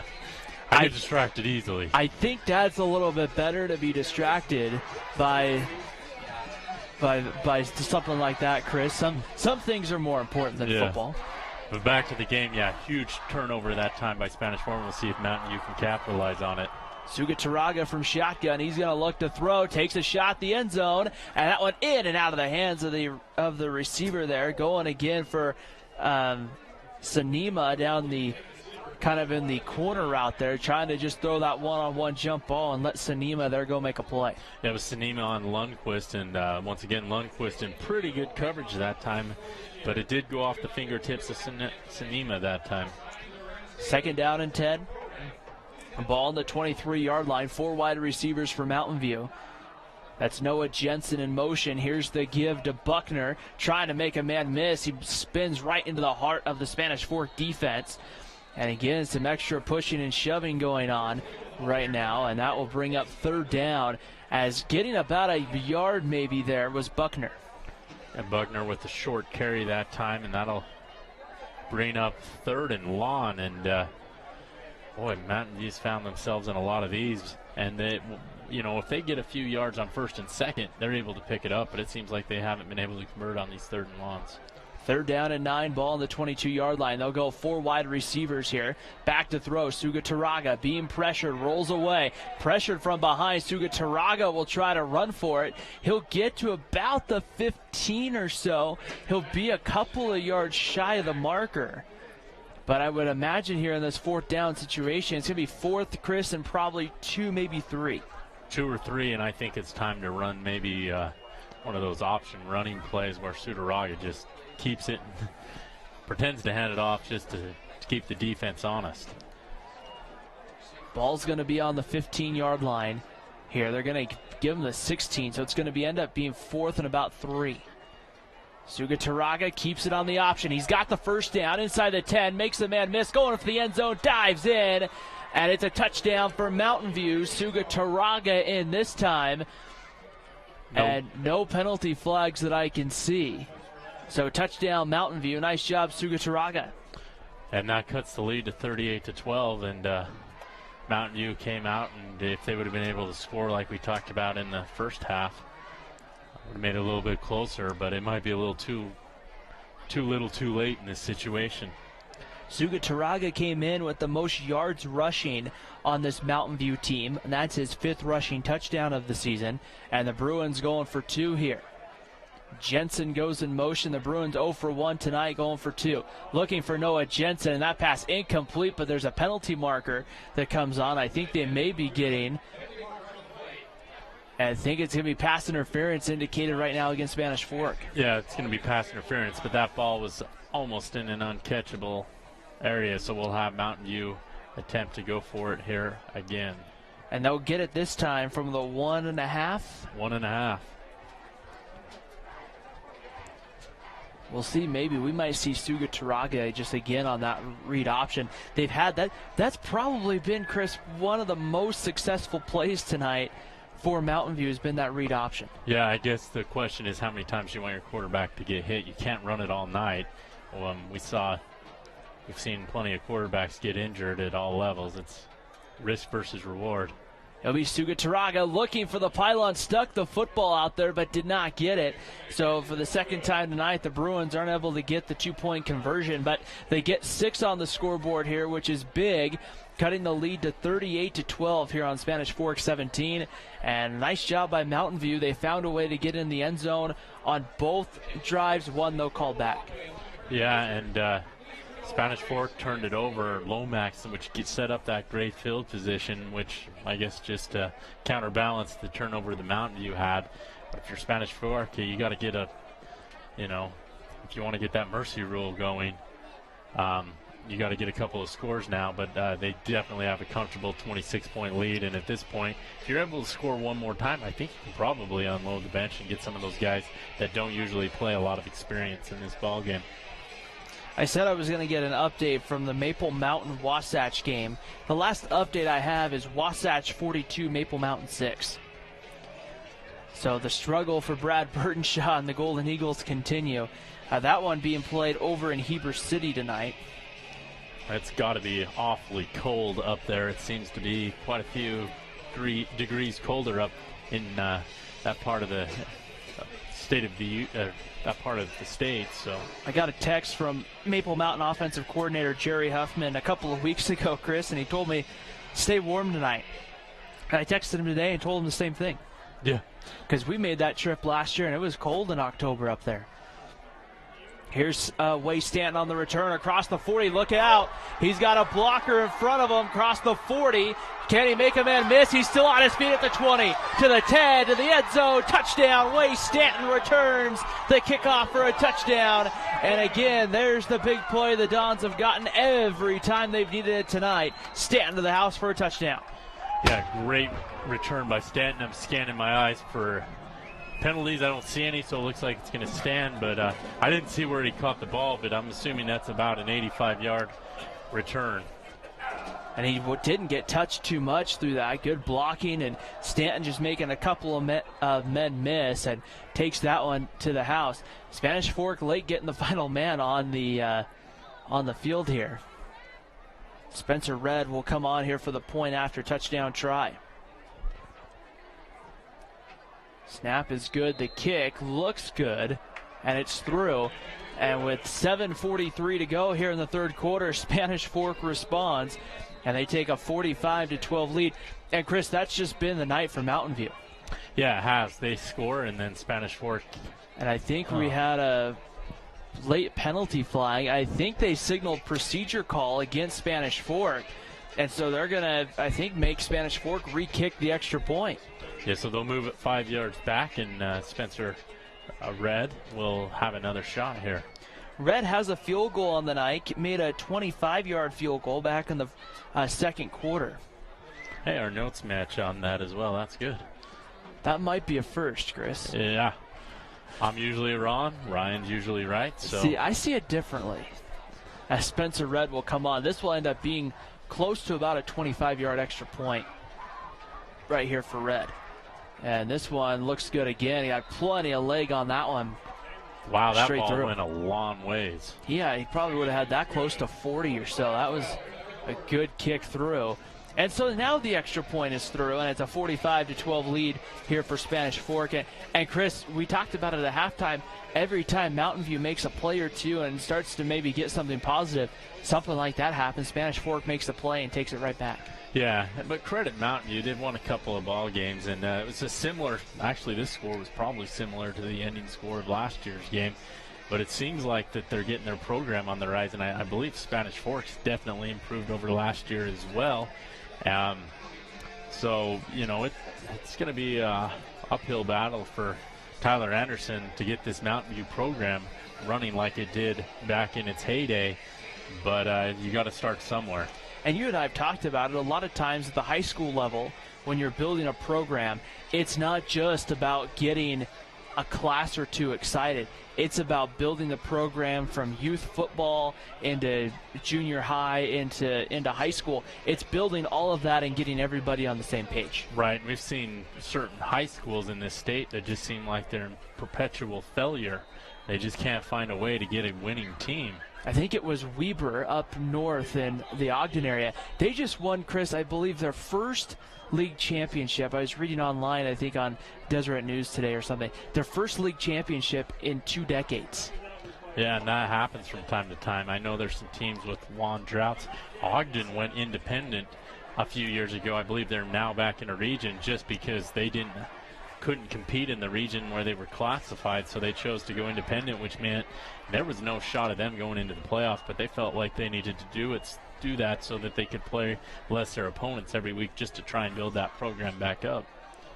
And it's hard to get excited to play football, every Friday night, go through all the work that high school football is if you're not going to win down eventually. There's Suga Taraga, throws that one off into the flat. That's going to be caught, and making a nice little catch and run there for a few yards once again is going to be, that is number 14. That is again Isaiah Fabian. And that's a huge pickup on first down for Mountain View, and will bring up a second manageable 3, and it's just those quick passes to the outside that have worked for Mountain View as Spanish Fork's playing way off. Marconery the back, and Suga Taraga is going to look down the field, going for a man, just overthrew it. There's a penalty flag down. That one was looking for Fanua, who is running down kind of the seam there. That'll bring up a, we'll have to see what the penalty is, but if the...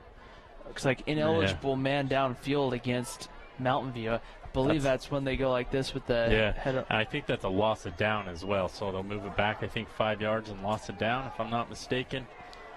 That rule has been changed from time to time where it's not a loss of down and it's just a 5-yard penalty. So we'll get the official call here momentarily. And it does remain second down. So they'll move it back. An update, Orem leading Uinta 39-3. That one about 10 minutes to go in the fourth quarter there. There's a screen pass set up. They get it completed, breaking a couple of tackles, and then going to be dragged down by the whole host of Dons. Trying to see who comes up, and that's Marconery, the running back, just setting up the screen. Yeah, great job of breaking a couple of arm tackles there, but too many Dons that time. And once again, number 5, Johnson on the tackle, and man, he's having himself a pretty good ball game tonight on the defensive side. Looking down the seam, that's complete out there to Noah Jensen, who's got some space. He's down to about the 30-yard line when he's brought down in the secondary there. A one-on-one open field tackle by Caleb Lundquist. And again, right down the seam into that zone. Yeah, right down the zone, and they'll have it inside the 30 here. And, you run that bubble screen enough times, it'll draw the defenders up, and then you can throw it down the seam. Four wide receivers coming here for Mountain View. Lone back in the backfield here. Mountain View looking to throw. They're going to throw that fade route, throws it up for grabs. That one going to go incomplete. Once again, I believe that was Caleb. That was not Lundquist. I believe that was Zach Buse there in the coverage. Yeah, pretty good coverage, and Mountain View's just resorted to just throwing the ball here. I wonder if they're going to go back to running the ball a little bit with their quarterback option. Sugataraga, the quarterback here, he'll keep it here on the run, right up the middle. And again, Sugataraga gets about 4, and that one's going to go down to about the 27. So he's only going to get about 2, maybe 3 there. And so that's going to bring up 3rd and long. Yeah, and Spanish Fork's done a better job on that play in particular in stopping that, because the last 2 times they ran that, but before that, Sugataraga was getting the corner and getting quite a few yards. 3rd down and 10, 5:18 to go, 3rd quarter. Sugataraga back to throw with some time, looking in the flat and just kind of threw it too far out in front. Noah Jensen there, and that will bring up a 4th down and about 7. 4th and 7 here. 4th and probably the ball game for Mountain View, although this late in the ball game, trailing by 33. Now you're just trying to make the score look better. It'll be Sugataraga and Mark Connery in the backfield. Fanua goes in motion. The throw over the middle is going to be caught by Jensen, but he's going to be well short of the marker, and that will be a turnover on downs, and that will send out the Spanish Fork offense back out with a 45-12 lead. The Dons, right now, this result looks like it's going to hold up. The Orem game, Chris, looks like it's going to hold up in the Tigers' favor, which means at this point, then that game here in a couple of weeks on Thursday night becomes really the Region 10 championship game. And that game will be at Orem. I believe it's going to be broadcast on our competitor KJazz, but I don't know if we should mention that. Back to throw here with some time. That one's going to be out in the flat. Noah Conway trying to break the tackle. He won't be able to. And Conway, they're able to pick up about 4 out to about the 28-yard line. Yeah, but that game will be the Thursday night football game on KJazz, and so that'll be for the region championship. KJazz did a great job of picking a great ball game, and we'll be doing the Maple Mountain game the night before to end our high school coverage, regular season coverage. And that game, our game, will be Maple Mountain at Timpanogos, and that Maple Mountain could be looking for their first win of the season heading into that matchup. And that's something that I didn't expect for sure. 2nd down and 6, back to throw with some time. Chappell looking down the field, throws that one incomplete, and the penalty flag comes out as it was Hunter Clark running right down the middle there. And that one just kind of I think it would have been overthrown, but Clark got tripped up, so they wasn't that far overthrown that Clark maybe couldn't have made a diving catch, so they'll get 15 yards and a 1st down here. So that'll be a 1st down for Spanish Fork here. We'll wait and see officially, and now they'll call it pass interference against Mountain View. So that'll move it 15 yards here for the Spanish Fork. The Dons right now looking down that sideline. I was trying to see if maybe Parker Swenson was starting to throw. It's got to be kind of hard if you're head coach Preston Parrish or even Tyler Anderson in this case, Chris, because you don't really want to pull your starters, but you also don't want to leave them in there too long. Yeah, and Spanish Fork's got a bye, so it will have some time for some guys to work on things and also to get a little more healthy as the season progresses. Chappell back to throw, pump fakes, takes a shot deep, has Saili out there. It's going to be hauled in and then dropped inside the 20. Saili frustrated there as he'll hit the ground. A tough catch there. Saili sliding, having to kind of make any sort of last-second adjustments. Yeah, Kent called the right play. They went play-action fake here. Chappell had what he wanted, gives the fake, and just puts it on the money, and Saili's unable to come up with it that time. I think he was more worried about how is he going to break a tackle to get in the end zone for the 4th time tonight than catching the ball. Saili has touchdowns from 42 yards, 13 yards, and then, a punt return from 25 yards. The only touchdown he doesn't have, Chris, is a defensive one tonight. Right. Straight ahead there with Lomax out across the 45 to the 46. He's been a player that's come on strong. First couple of weeks that we saw Spanish Fork, Chris, we didn't see a ton from Leo Saili, but boy, the last couple of weeks he's come on strong.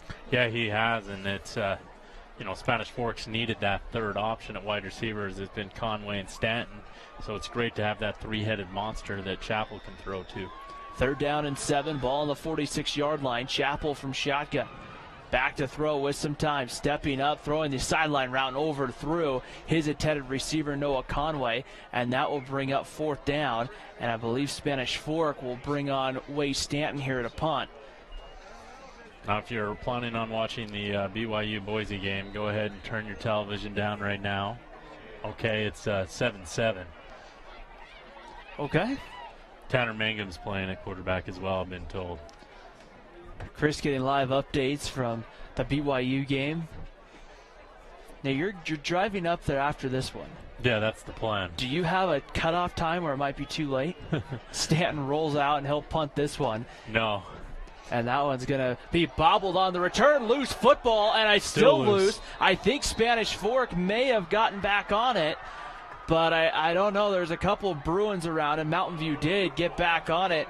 It was Seth Burr, the junior, who bobbled it, then went to pick it up and bobbled it, and then I think he ended up falling on it. But nonetheless, Mountain View will start inside their 15. And this is a dangerous ball, but when it starts to get cold, Chris, catching a punt return like that ball's got to feel close to a rock. Yeah, it does indeed. And, wow. I thought for sure Spanish Fork got it, and I didn't. It was a battle there for the end, and I don't know. I don't know how Burr ended up with it again, because exactly. 3 guys came in, and it looked like another Mountain View player, but Burr was the one that fought it away. I have no clue how he came up with that. End of the day, it doesn't matter with 3:27 to play in the 3rd quarter. Bruins will start with the football back at their own 15-yard line. Sugataraga back to throw. Pressure comes looking down the field, and that one overthrown for his intended wide receiver. That was Fanua out there. Yeah, and he had a couple of guys open on that play and just unable to complete the pass. If they're able to get that on the money, there might be, they probably would have scored, but they would have got a big chunk play. Bring up a 2nd down and 10 here for the Mountain View Bruins. Bruins get Salem Hills next week, which will be another big test for Mountain View. 4 wide receivers. Sugataraga throws the screen pass out there. That's going to be caught. I believe that's Fanua again on the catch. Sorry, that's Isaiah Fabian. And Fabian there gets across the 20-yard line. That'll bring up 3rd down and about 5-ish here.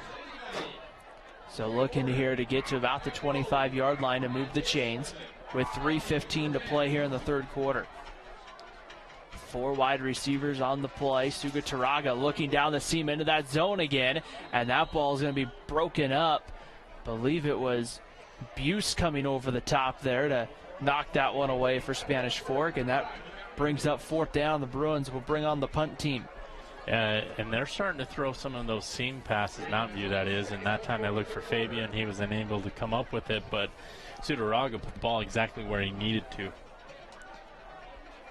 So coming in to punt, I believe it's going to be Dallin Draper, number 23, back deep to punt. Saili and Stanton back deep to receive. Here's the punt. This one a much better punt than the last one. Stanton will take it on the return. Trying to get outside. Burr missed the tackle. Across the 45, Stanton gets outside. He's going to now spit back through the middle and be brought down. A late penalty flag coming in inside the 40-yard line. Way Stanton's tried to split a couple of defenders there when he got tackled. Yeah, and unfortunately that's going to be coming back, I believe, 10 yards because there was a block in the back, but great job by Stanton. Using the entire field to get upfield eventually and get a few yards on the return. And so now, even if they move it back about 10, Chris, I believe Spanish Fork's still going to have the football on the plus side of the field here. Yeah, they will indeed, and so a lot of trying to sort this assignment out. going on. We got a sideline warning too. Oh no, there's a block in the back. So it'll be a block in the back, and they're gonna, I believe, also tack on a holding call. Now that was some sort of, is that a personal foul? Then now they're gonna put the ball at the 41. Do they call offsetting penalties? Now they're having some conversation here. Officials making sure here they can get this one. Now they'll start to march it off. Right here, they'll move it to the 49-yard line for 10, and then they'll march it off more on 15, on the hold there. That was a personal foul. Okay. So there's going to be 2. They get the block in the back and then the personal foul. So they're going to move it back all the way to the Spanish Fork, about 34-yard line, where it will be 1st and 10 Dons with 2:58 to play in the third quarter. 4 wide receivers ready to go from the shotgun set. Back to throw. Carson Chappell stands in, completes this one to Stanton, who's going to have a first down, takes a late hit over the flag, and there comes the penalty flag right there. And that, in the college game, Chris, I'm pretty sure that would have been reviewed for targeting. That would have, and that was probably something how do you at least take the player out and talk to him about. But great pass by Stanton, great run by Stanton. He's down, and then it's a helmet-to-helmet from behind. So Stanton got hit in the back of the head that time, and that was number 20 for Mountain View, Mariconery. Now, it's not. I think it's not an ejectable penalty at the high school level, but at the college game, Chris, we would have had a review. And I don't know, targeting is one of those rules, Chris. The ones that I watch a game on TV, I go, that's definitely targeting. He's going to get ejected. Seem to be the ones they don't find as targeting. The ones that I'm like, oh, okay, that's just going to be the personal foul. But that's definitely one where, as a coach, you're probably going to have a word with that player, because that's a dangerous hit right there. Yeah, if nothing else, you're putting another player's health at risk. Chappell back to throw. That one's going to be tipped up and making the catch. A nice job out of the backfield. Kimball Morley inside the 30-yard line. The ball got tipped, and he did a nice job of being able to get there. A great block downfield by Saili. Nice job catching it. Was you said Morley, right? And then what a block that time by Saili downfield. Spanish Fork threatening again here inside the 30-yard line, at the 27-yard line here for the Dons. They're going to go 3 wide receivers. Carson Chappell will be in the shotgun. Kimball Morley the back to the right here of Carson Chappell. Noah Conway goes in motion. Here's the give. Morley breaks free, and he's got a wide open hole for a Spanish Fork touchdown. Kimball Morley from 27 yards out. And Morley gets touchdown number 4 on the season. And the Dons have opened this one up, and I might have just put the exclamation point on this one. You could have drove a Mack truck through the hole there. Yeah, but what great speed by Morley. That was a huge hole, but he hit that hole like a wild man and was able to get 6 points and get this crowd excited. It's 51-12, and if you're a Dons fan, you're loving how this season's going. They might be able to win their first region championship since the early part of this decade. Spencer Red kicks that one through and good, and that one will make it a 52-12 lead here with 2:24 to go in the third quarter. And Chris, you want to be playing your best football at the end of the season, correct? And you have to like this idea right now if you're Preston Parish. Yeah, they blew out Payson last week, and it was 54-10. They got a 52-12 lead over Mountain View, which shows well. And then they've got a bye next week to get ready for Orem, which will be the Region 10 championship game. Essentially, I don't know why they decided to schedule that at the end of the season, but great call. And Spanish Fork, I believe, was picked to go 3rd or 4th in this region by a lot of publications. I want to say 3rd. And that really, I think, sets a tone if you're Preston Parish about the fact of where this program is going to go, for sure. Looking at it here, the Deseret News had them picked 3rd, and the coaches in their straw poll had Spanish Fork picked 3rd. The last region title I want to say it's 2013. I want to say, I'm looking here, 2012 was their last region championship. I believe that year they went to the state championship game. After 2012, you got to go back to 91, and then you're going back after 91 to 77. Here's the return. Look out on the return for Mountain View. A nice job by the Bruins bringing this one out across the 35-yard line. So Mountain View will have a good opportunity here to start here for Mountain View. But, Chris, you're talking about some big droughts in that from times of winning region championships. So the opportunity now, you're one game away from winning a region championship, is huge. First down at 10 for Mountain View with 2:15 to play here in the third quarter here on Spanish Fork 17. We thank everybody for tuning in here on a Friday night for some high school football. And now it looks like we are going to have a neutral zone infraction, it looks like, against Spanish Fork. All four defensive linemen got drawn off that time. Sometimes that means the center might have flitched that ball a little bit. I've seen that, and it doesn't get called every time. But maybe all four of them just timed it wrong with the snap count. So it'll be first down and 5 here. They will begin to run that clock here. Here's the screen pass out to Noah Jensen. Jensen trying to get the hole. Look out down the 50 into Spanish Fork territory still, and he's going to be knocked out of bounds. Noah Jensen, a nice job on the screen pass there. And, boy, Noah Jensen's had a really nice game for Mountain View tonight. Yeah, he has indeed, and so they'll pick up another chunk yard. But he's done a great job of catching those bubble screens and then finding some yards, finding some holes. And Mountain View's done a great job of blocking in this ball game downfield with their wide receivers. That's about the only thing they've done well where they get an A. First down at 10. Here's the give Suga Taraga, going to keep it, and he's going to get a half yard or so to about the 35-yard line. And that will move that clock here a little bit more. 1:23 to go, third quarter. Yeah, and for Mountain View, time's running out, but at this point you're just hoping to maybe make this game look closer, get some of your starters maybe some confidence that they don't have, because they got to go at Salem Hills next week and win there to make the playoffs. Here's a screen pass. That pass is going to be bobbled there.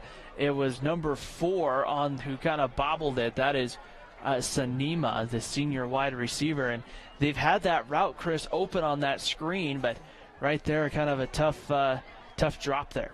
Tough drop. Could have been maybe a late hit on Morley that time. He gets away with it, but the ball was clearly on the ground when he shoved him, but nonetheless, it's 3rd and 9 for Mountain View. 3rd and 9 here for the Bruins. Back to throw. Suga Taraga throws over the middle. That's going to be good enough for a first down to Noah Jensen down to the 25. They'll stop the clock, I believe, to just get everything set. Once everything is set, though, we're in that 35-point rule where now they'll begin to run it again. Yeah. Well, and it was caught downfield. So the fourth quarter, unless Mountain View scores, I think they've got to score it a couple times, don't they, to get the clock to stop? They got to get it within 35.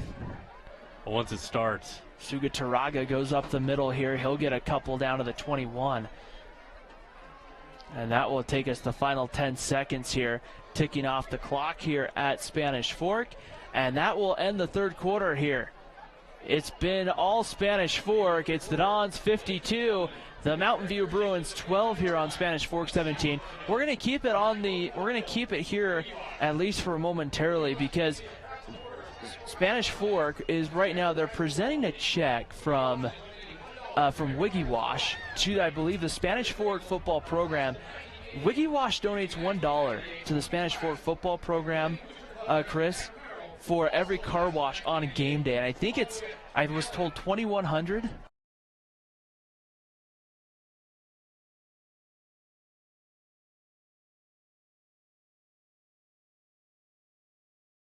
One of the nice things I like about the smaller feeling community here in Spanish Fork, even though Spanish Fork's growing, is they really care about the hometown team, which is really kind of nice. So it should be fun here to see what Spanish Fork can do. Those kind of funds really help the program. The teams are getting ready to come out of the field for the fourth quarter, so we'll keep it here. Let's thank our sponsors, though, here for making this broadcast possible throughout our high school sports season. We have the Car Guys, Dickerson Automotive, Lance Wilson, State Farm, and Triple T, Mikhail Christiansen, Wise Attorneys at Law, MVP Sports, and Two Jacks Pizza. We thank those sponsors for making this broadcast possible. And remember to like us on Facebook and Instagram and watch our broadcasts on YouTube. Or replays of our broadcasts as here's Noah Jensen on the fly sweep. Jensen will fight closer to the marker. A nice job there for Noah Jensen coming close as the first play of the fourth quarter starts. And that clock will basically continue to run here in the fourth quarter. Nice job here. Good performance by the Dons here on senior night. Yeah, and it's a brisk night, and I see kids out here in T-shirts and shorts, Ryan. Am I just getting old? You know, it's chill. I used to be kind of crazy, and I wouldn't do it tonight. Here's the give up the middle, and this is going to be kept here with the quarterback, Suga Taraga, who will get down to the 10. I have a nice jacket, kind of a light jacket on, Chris, and I'm feeling pretty cold. If you're going to go to that game tonight, I hope you have a jacket, because I think it's going to get a little chilly in Provo tonight. Yeah, I got gloves, beanie, and a jacket. I'm good to go. You're set. It's going to be first down and goal, or it's going to be second and about 5 coming up here from the 10 for the Mountain View Bruins. They are threatening here, looking to try to see if they can punch it in the end zone. Spanish Fork having, I think, a lot of the second team guys in there. That one's going to be caught close to the pylon, but not quite enough to get in, as it was Sanima on the catch there. And number 4, Sanima, comes up with it that time, and Mountain View will have it close to the goal line. First and goal from the 4. What it appears to be it looks like it's going to be like the 3.5, maybe. It's going to be pretty close. They're going to say the 3. Suga Taraga from shotgun. He'll take the direct snap, trying to turn it up into the middle. Nice pursuit by the Spanish Fork Dons, but it's going to be too late. Touchdown Bruins as Suga Taraga takes it in from 3 yards out, his second touchdown of the night. And the Bruins have a chance to try to cut it a little bit closer here with 10 minutes and 11 seconds to play here in the fourth quarter. And now we'll see here. Mountain View, I believe, has gone for 2 all night, and I wouldn't imagine they're going to do anything different here. Why stop now? Nothing else they can work on their 2-point conversions. Suga Taraga from shotgun, single back set.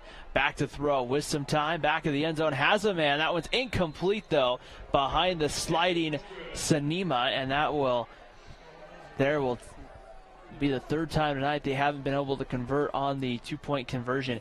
With 9:55 to play in the fourth quarter, a 52-18 lead right now for the Spanish Fork Dons, and I think right now, Chris, it might be just about the right time to tell that first-team offense, you've had a good night. Enjoy your senior night. Get ready for the homecoming dance, boys. Yeah, great job by the offense tonight. They had a very balanced attack, like we talked about as one of the Triple T keys of the game. Lomax ran the ball well. Morley ran the ball on that last drive well, and Chappell was very accurate. He didn't turn the ball over. Threw, I believe, 3 touchdown passes. So it'll be interesting to see here. You talk about senior night and, homecoming. Those are games you want to win every year, much less to have it be all in the same game. It's a very exciting feeling, I'm sure, to have the homecoming and senior night. Yeah, it is, and it's just an odd schedule where Spanish Fork played a lot of home games early. Had, I believe, 5 road games in a row and then a couple here at home, and then they'll end it next week at Orem. Mountain View actually came here last year to open the season up when they were in Region 7. Spanish Fork was in Region 8. And so 2 years in a row, Mountain View has had to come here to Spanish Fork, and similar results. Not good if you're a Mountain View fan. You move maybe next year, you go to the Bruin Bowl. It should be more, it should be interesting. There appears to be a player. They're looking at the field. I think they have a player who might have lost a contact or something. They have. We don't have it on the screen, but there you see it now. Everybody just kind of walking around the field. No, there's a purpose. They're trying to find, I think, a contact or something for the player. I'm going to say good luck. I have to say, that was probably like finding a needle in a haystack. I mean, that has to be kind of tough. I'm not sure if they found it or if they're just going to maybe run and have him grab another contact or something. Yeah, we might have a new saying, like finding a contact on a football field. I don't know. We could try it. It doesn't quite have the ring, but as needle in a haystack. But hey, we can try it. We can, we can go with it. We can try it. It will be Dallin Draper to put a foot into it, and that one will go over towards the far side of the field. It will be picked up and returned here by Spanish Fork. Getting outside, making a couple men miss is Saili, and he's going to be then pulled down back at the 18. That's not that's Saili on the return. Pulled down around the 18-yard line, and we will see the second-team offense come in the ballgame, led by quarterback Parker Swenson. Yeah, Parker Swenson will lead this offense on, and he's got a good arm. He's a junior. He'll be back for Spanish Fork, and most likely guy to start at quarterback. And also Conway last year played a little bit of quarterback, and also he throws a lot on those two-point conversions. So I think Spanish Fork will be in good hands no matter who they choose to go with at quarterback. Some of the juniors coming back next year, Chris, here. You think of it, you got Swenson coming back at quarterback. Here's the give up the middle. Here's Kimball Morley, who's a junior, and he lowers his head. He's going to be pushed out of bounds, and now an official goes down on the far side of the field. And Kimball Morley able, though, to get a first down to about the 40-yard line. Now I think they'll check and make sure the official's okay. Yeah, the official looks like he's up and he's ready to go. Making sure he's okay. You can tell they may call an official timeout here just to make sure. But, Chris, looking at this, Parker Swenson, Kimball Morley comes back. Trey Lofton, who's seen a lot of time in the secondary, coming back next year. Noah Conway. Yeah. Another guy, Hunter Clark. I mean, these are some guys who we've seen make some. Zach Buse in the secondary. Caleb Lundquist in the secondary. I mean, this is a group that brings back some guys who they have an opportunity to build off this year. Pressure comes. Swenson tries to get away. He spins out of it, now throws off his back foot and almost completes the pass, but it is dropped. Oh, wow. That was number 11, Corbin Harrison, who's a sophomore himself, speaking of guys coming back. But you look at that offensive line, though, Chris, and some of the guys you bring back. Bubba Rapena comes back at the defensive end spot. On the line, you bring back 1, 2, 3. You bring back Kalipe Mackay, Sam Daw, Keaton Fell. Yeah, there's a lot of guys that are coming back. So, yeah, Spanish Fork only can go up from here most likely. Back to throw. Pressure comes. They try to get that screen out quickly, and they do. They believe into the secondary. It's Andre Ieri there. And Ieri out to about midfield. And Ieri will come back as well. And we got a lot of... That's Dallas Ieri, number 22, right there. Preston Parrish is saying something. Yeah, he's saying stop pushing our guys after the play because Mountain View is not ending when the whistle is. And so it'll be first down and 10 coming up here for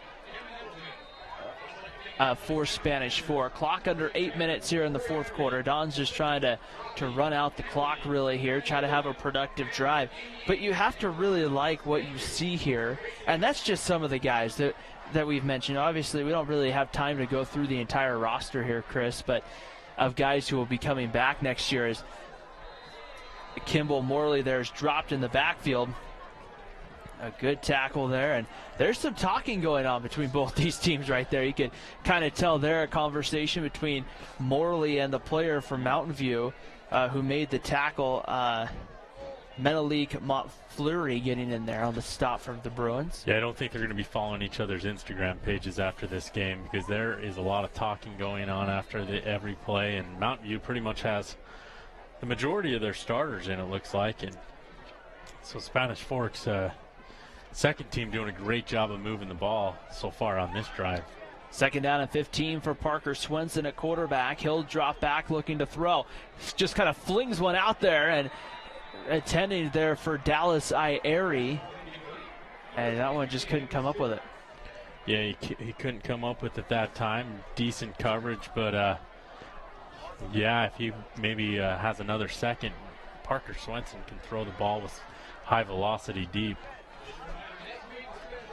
So the Dons will have a bye week next week. Then they'll get ready to play the Orem Tigers on that Thursday night. That will be for, most likely anyway, if everything holds up, that will be for a region championship. Yep, and Mountain View next Thursday heads down a little bit further south to Salem Hills, and they'll take on the Skyhawks. One on the play clock for Swenson, and I don't think he's going to get it off. But they did not blow the play dead. Swenson throws that one deep, looking for Ieri. That one knocked away. A nice job by Sienna. Nice job there by Sinemna getting there and knocking it down. And the clock has stopped on that. They got really fortunate there that there wasn't a delay of game, because that clock had hit 0. We have them at both sides here.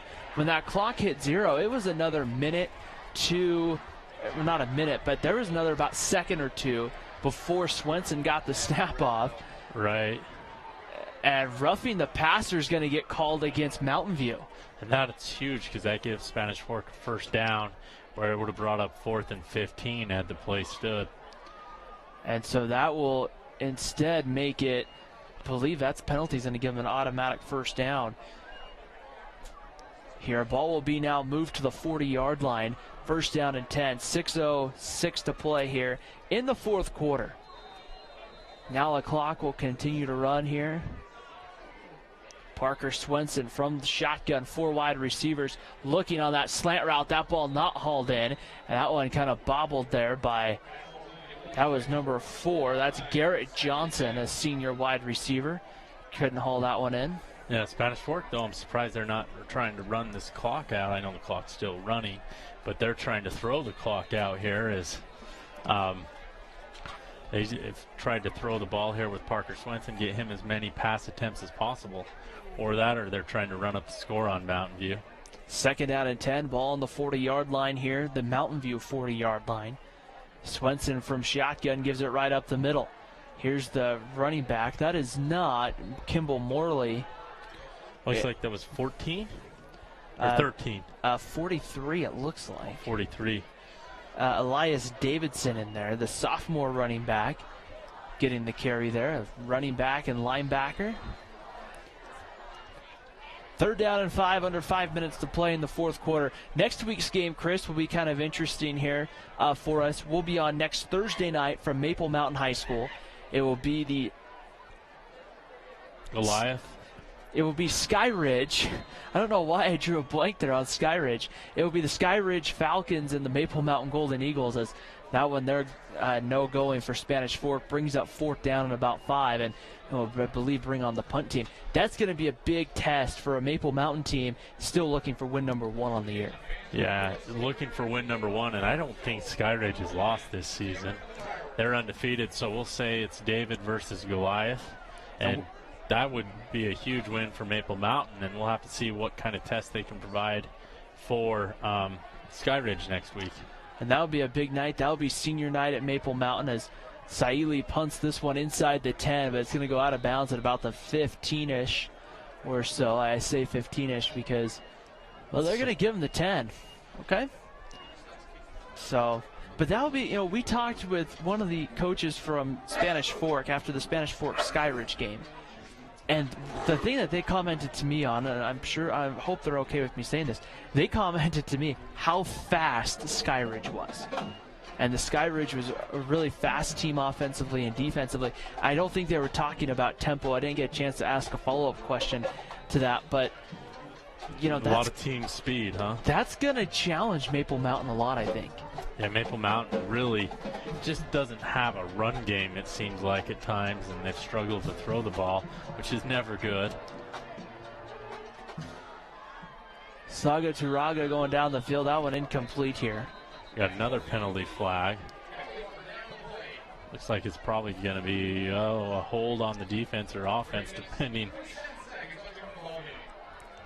where it goes.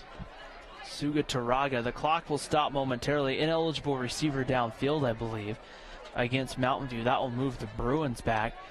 And Chris, part of it, we wondered when we started the ball game, you look over at the Mountain View sidelines, there's not a lot of extra guys on that field there. We wondered if possibly we were going to be in a position where Mountain View may get worn out, especially if Spanish Fork was playing really physical football. I counted 21 guys, rough estimate there.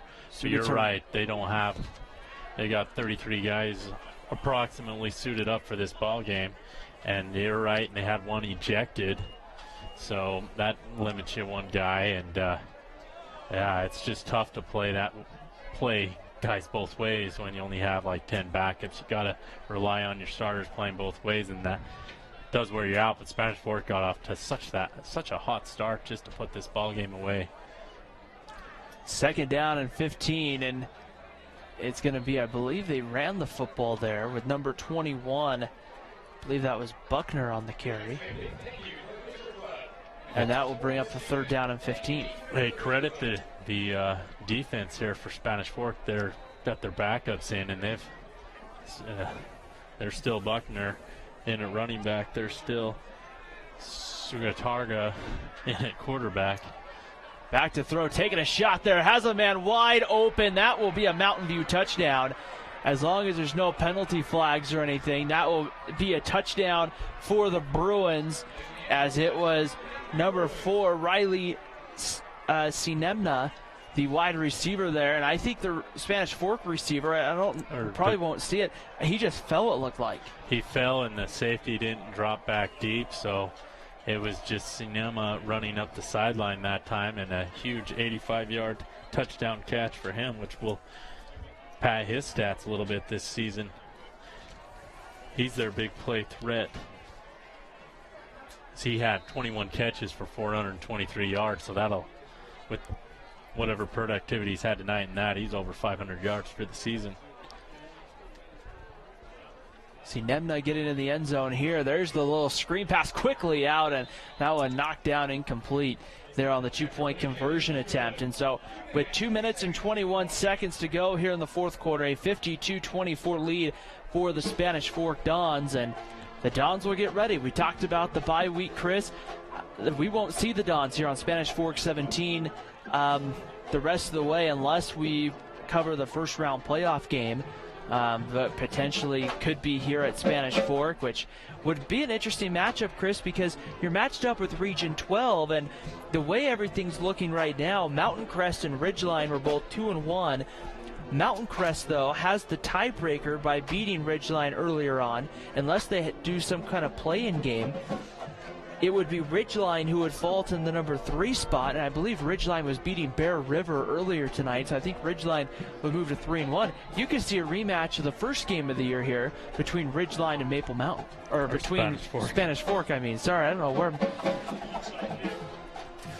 We have had enough of the blowout, apparently, Ryan, but you're right. And in that game, Spanish Fork went up, I forget the name of the city, up there in the Cache Valley area, and ended up winning 22-6. So, I mean, that would be a fun matchup here if that should happen. I kind of want to see a new team. I don't want to see a team we've already seen this year, but to have a home playoff game, who really cares who you play as long as you get a home playoff game? Yeah, and the question is, will you be playing the 1 seed? Will you be playing, the 4 seed or the 3 seed? There's a deep kind of low-lining kick here to Saili, who's going to try to get it outside. That's not going to be Saili on the return, sorry. And it's getting across the 35-yard line, staying on his feet, still moving. I believe that is Andre Ayeri on the return. On the return, sorry.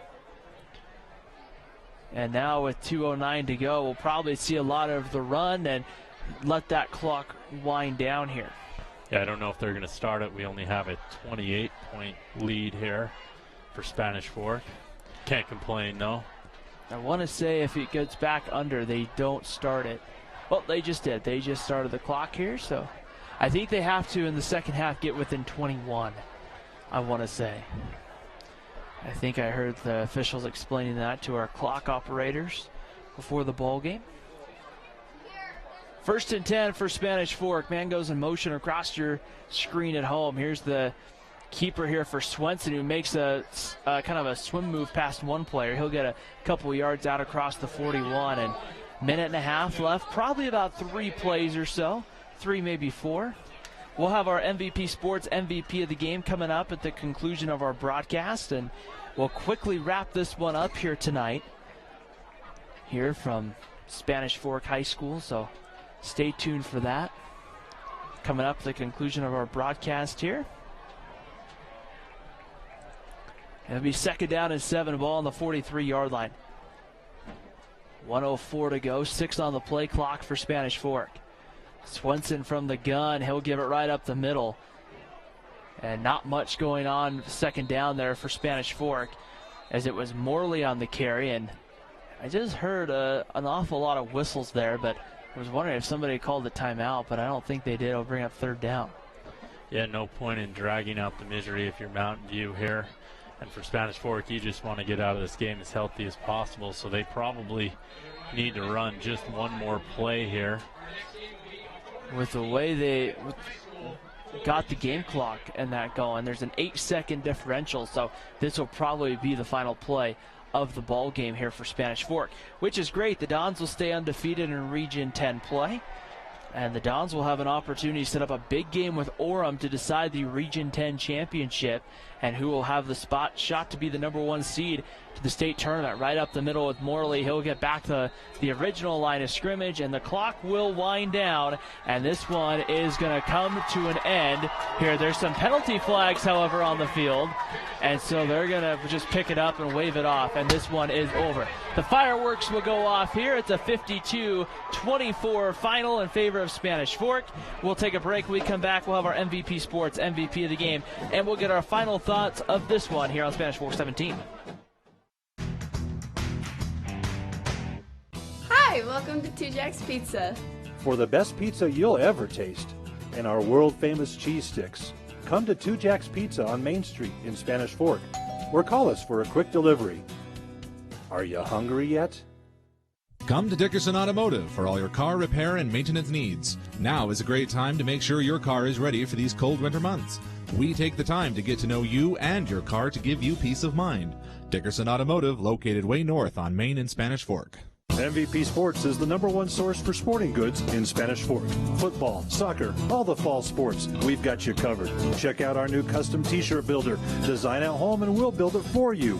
MVP Sports, 72 North Main in Spanish Fork. The best time to check your furnace is before it fails, and you can rely on Triple T to do the job right. Our technicians are trained every year so you can sleep better at night, knowing your furnace is safe to operate. Call Triple T at 798-7711 to schedule your tune-up today. Need a new car or truck? The Car Guys has the best selection of used vehicles at the best prices in Spanish Fork. The Car Guys know their automobiles to get you the best car for your needs and your budget. The Car Guys at 872 North Main in Spanish Fork. Is this my car? State Farm knows that for every one of those moments, there's one of these.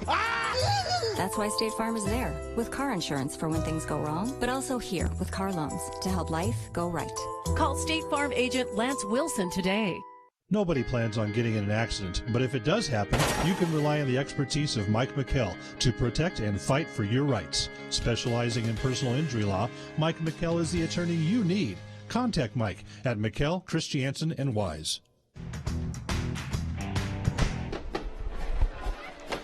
Well, I can say one thing, Chris. They know how to do homecoming here at Spanish Fork. We got a nice treat with some fireworks at Salem Hills. We have a full fireworks show going on outside the press box here, to just past the north end zone. Ryan Pickens and Chris Hurst here. And Chris, really, when you take a look at this one here, we'll get our final thoughts, then we'll get our MVP Sports MVP of the game.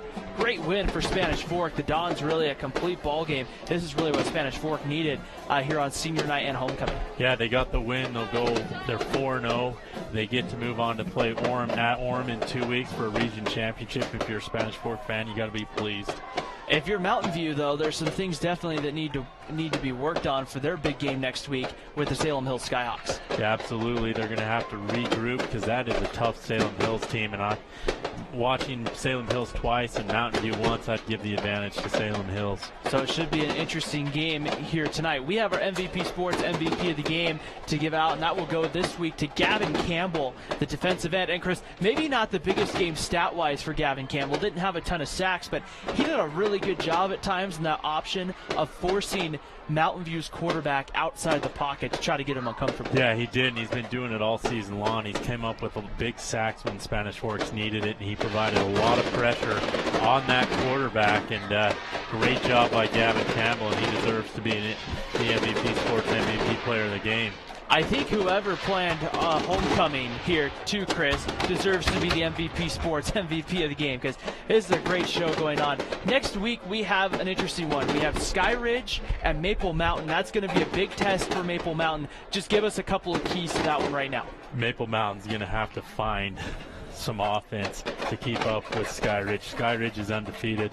It's a complete mismatch, but that's why we play the games. We'll see if Maple Mountain can regroup. One big note to mention on that at the top of your screen, that game will be Thursday night at 7 p.m. kickoff here from Maple Mountain. We will say so long tonight here from Spanish Fork High School. The Dons are ringing the victory bell on their homecoming week and also on their senior night. The Dons come up with a big victory tonight. Our final score here tonight is Spanish Fork 52, Mountain View 24. The Dons head to the Region 10 championship against Orem in a week from Thursday.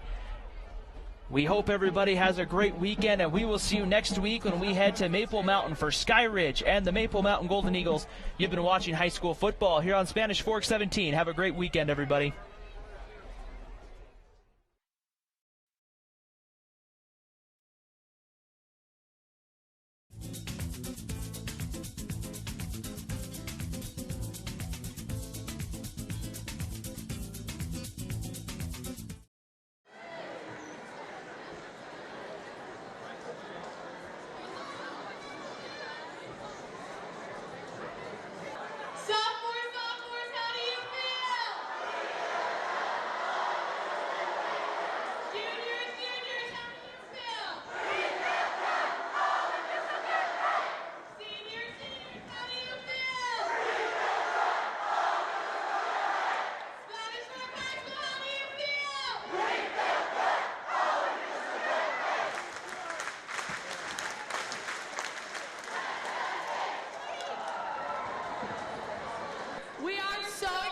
Welcome back the class of 98, and we're going to pass it off to them.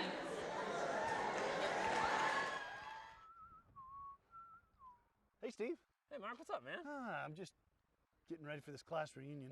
Yeah. The problem is I'm just nervous. Well, I mean, it's a lot of pressure. It is, and I don't know if we're going to get anybody to show up. We got an assembly that's got to be put on in like a few minutes. Yeah. And so far there's two of us. Yeah, I know. I mean, the only thing I could think is just that we drive around and pick people up. Is that ridiculous? Well,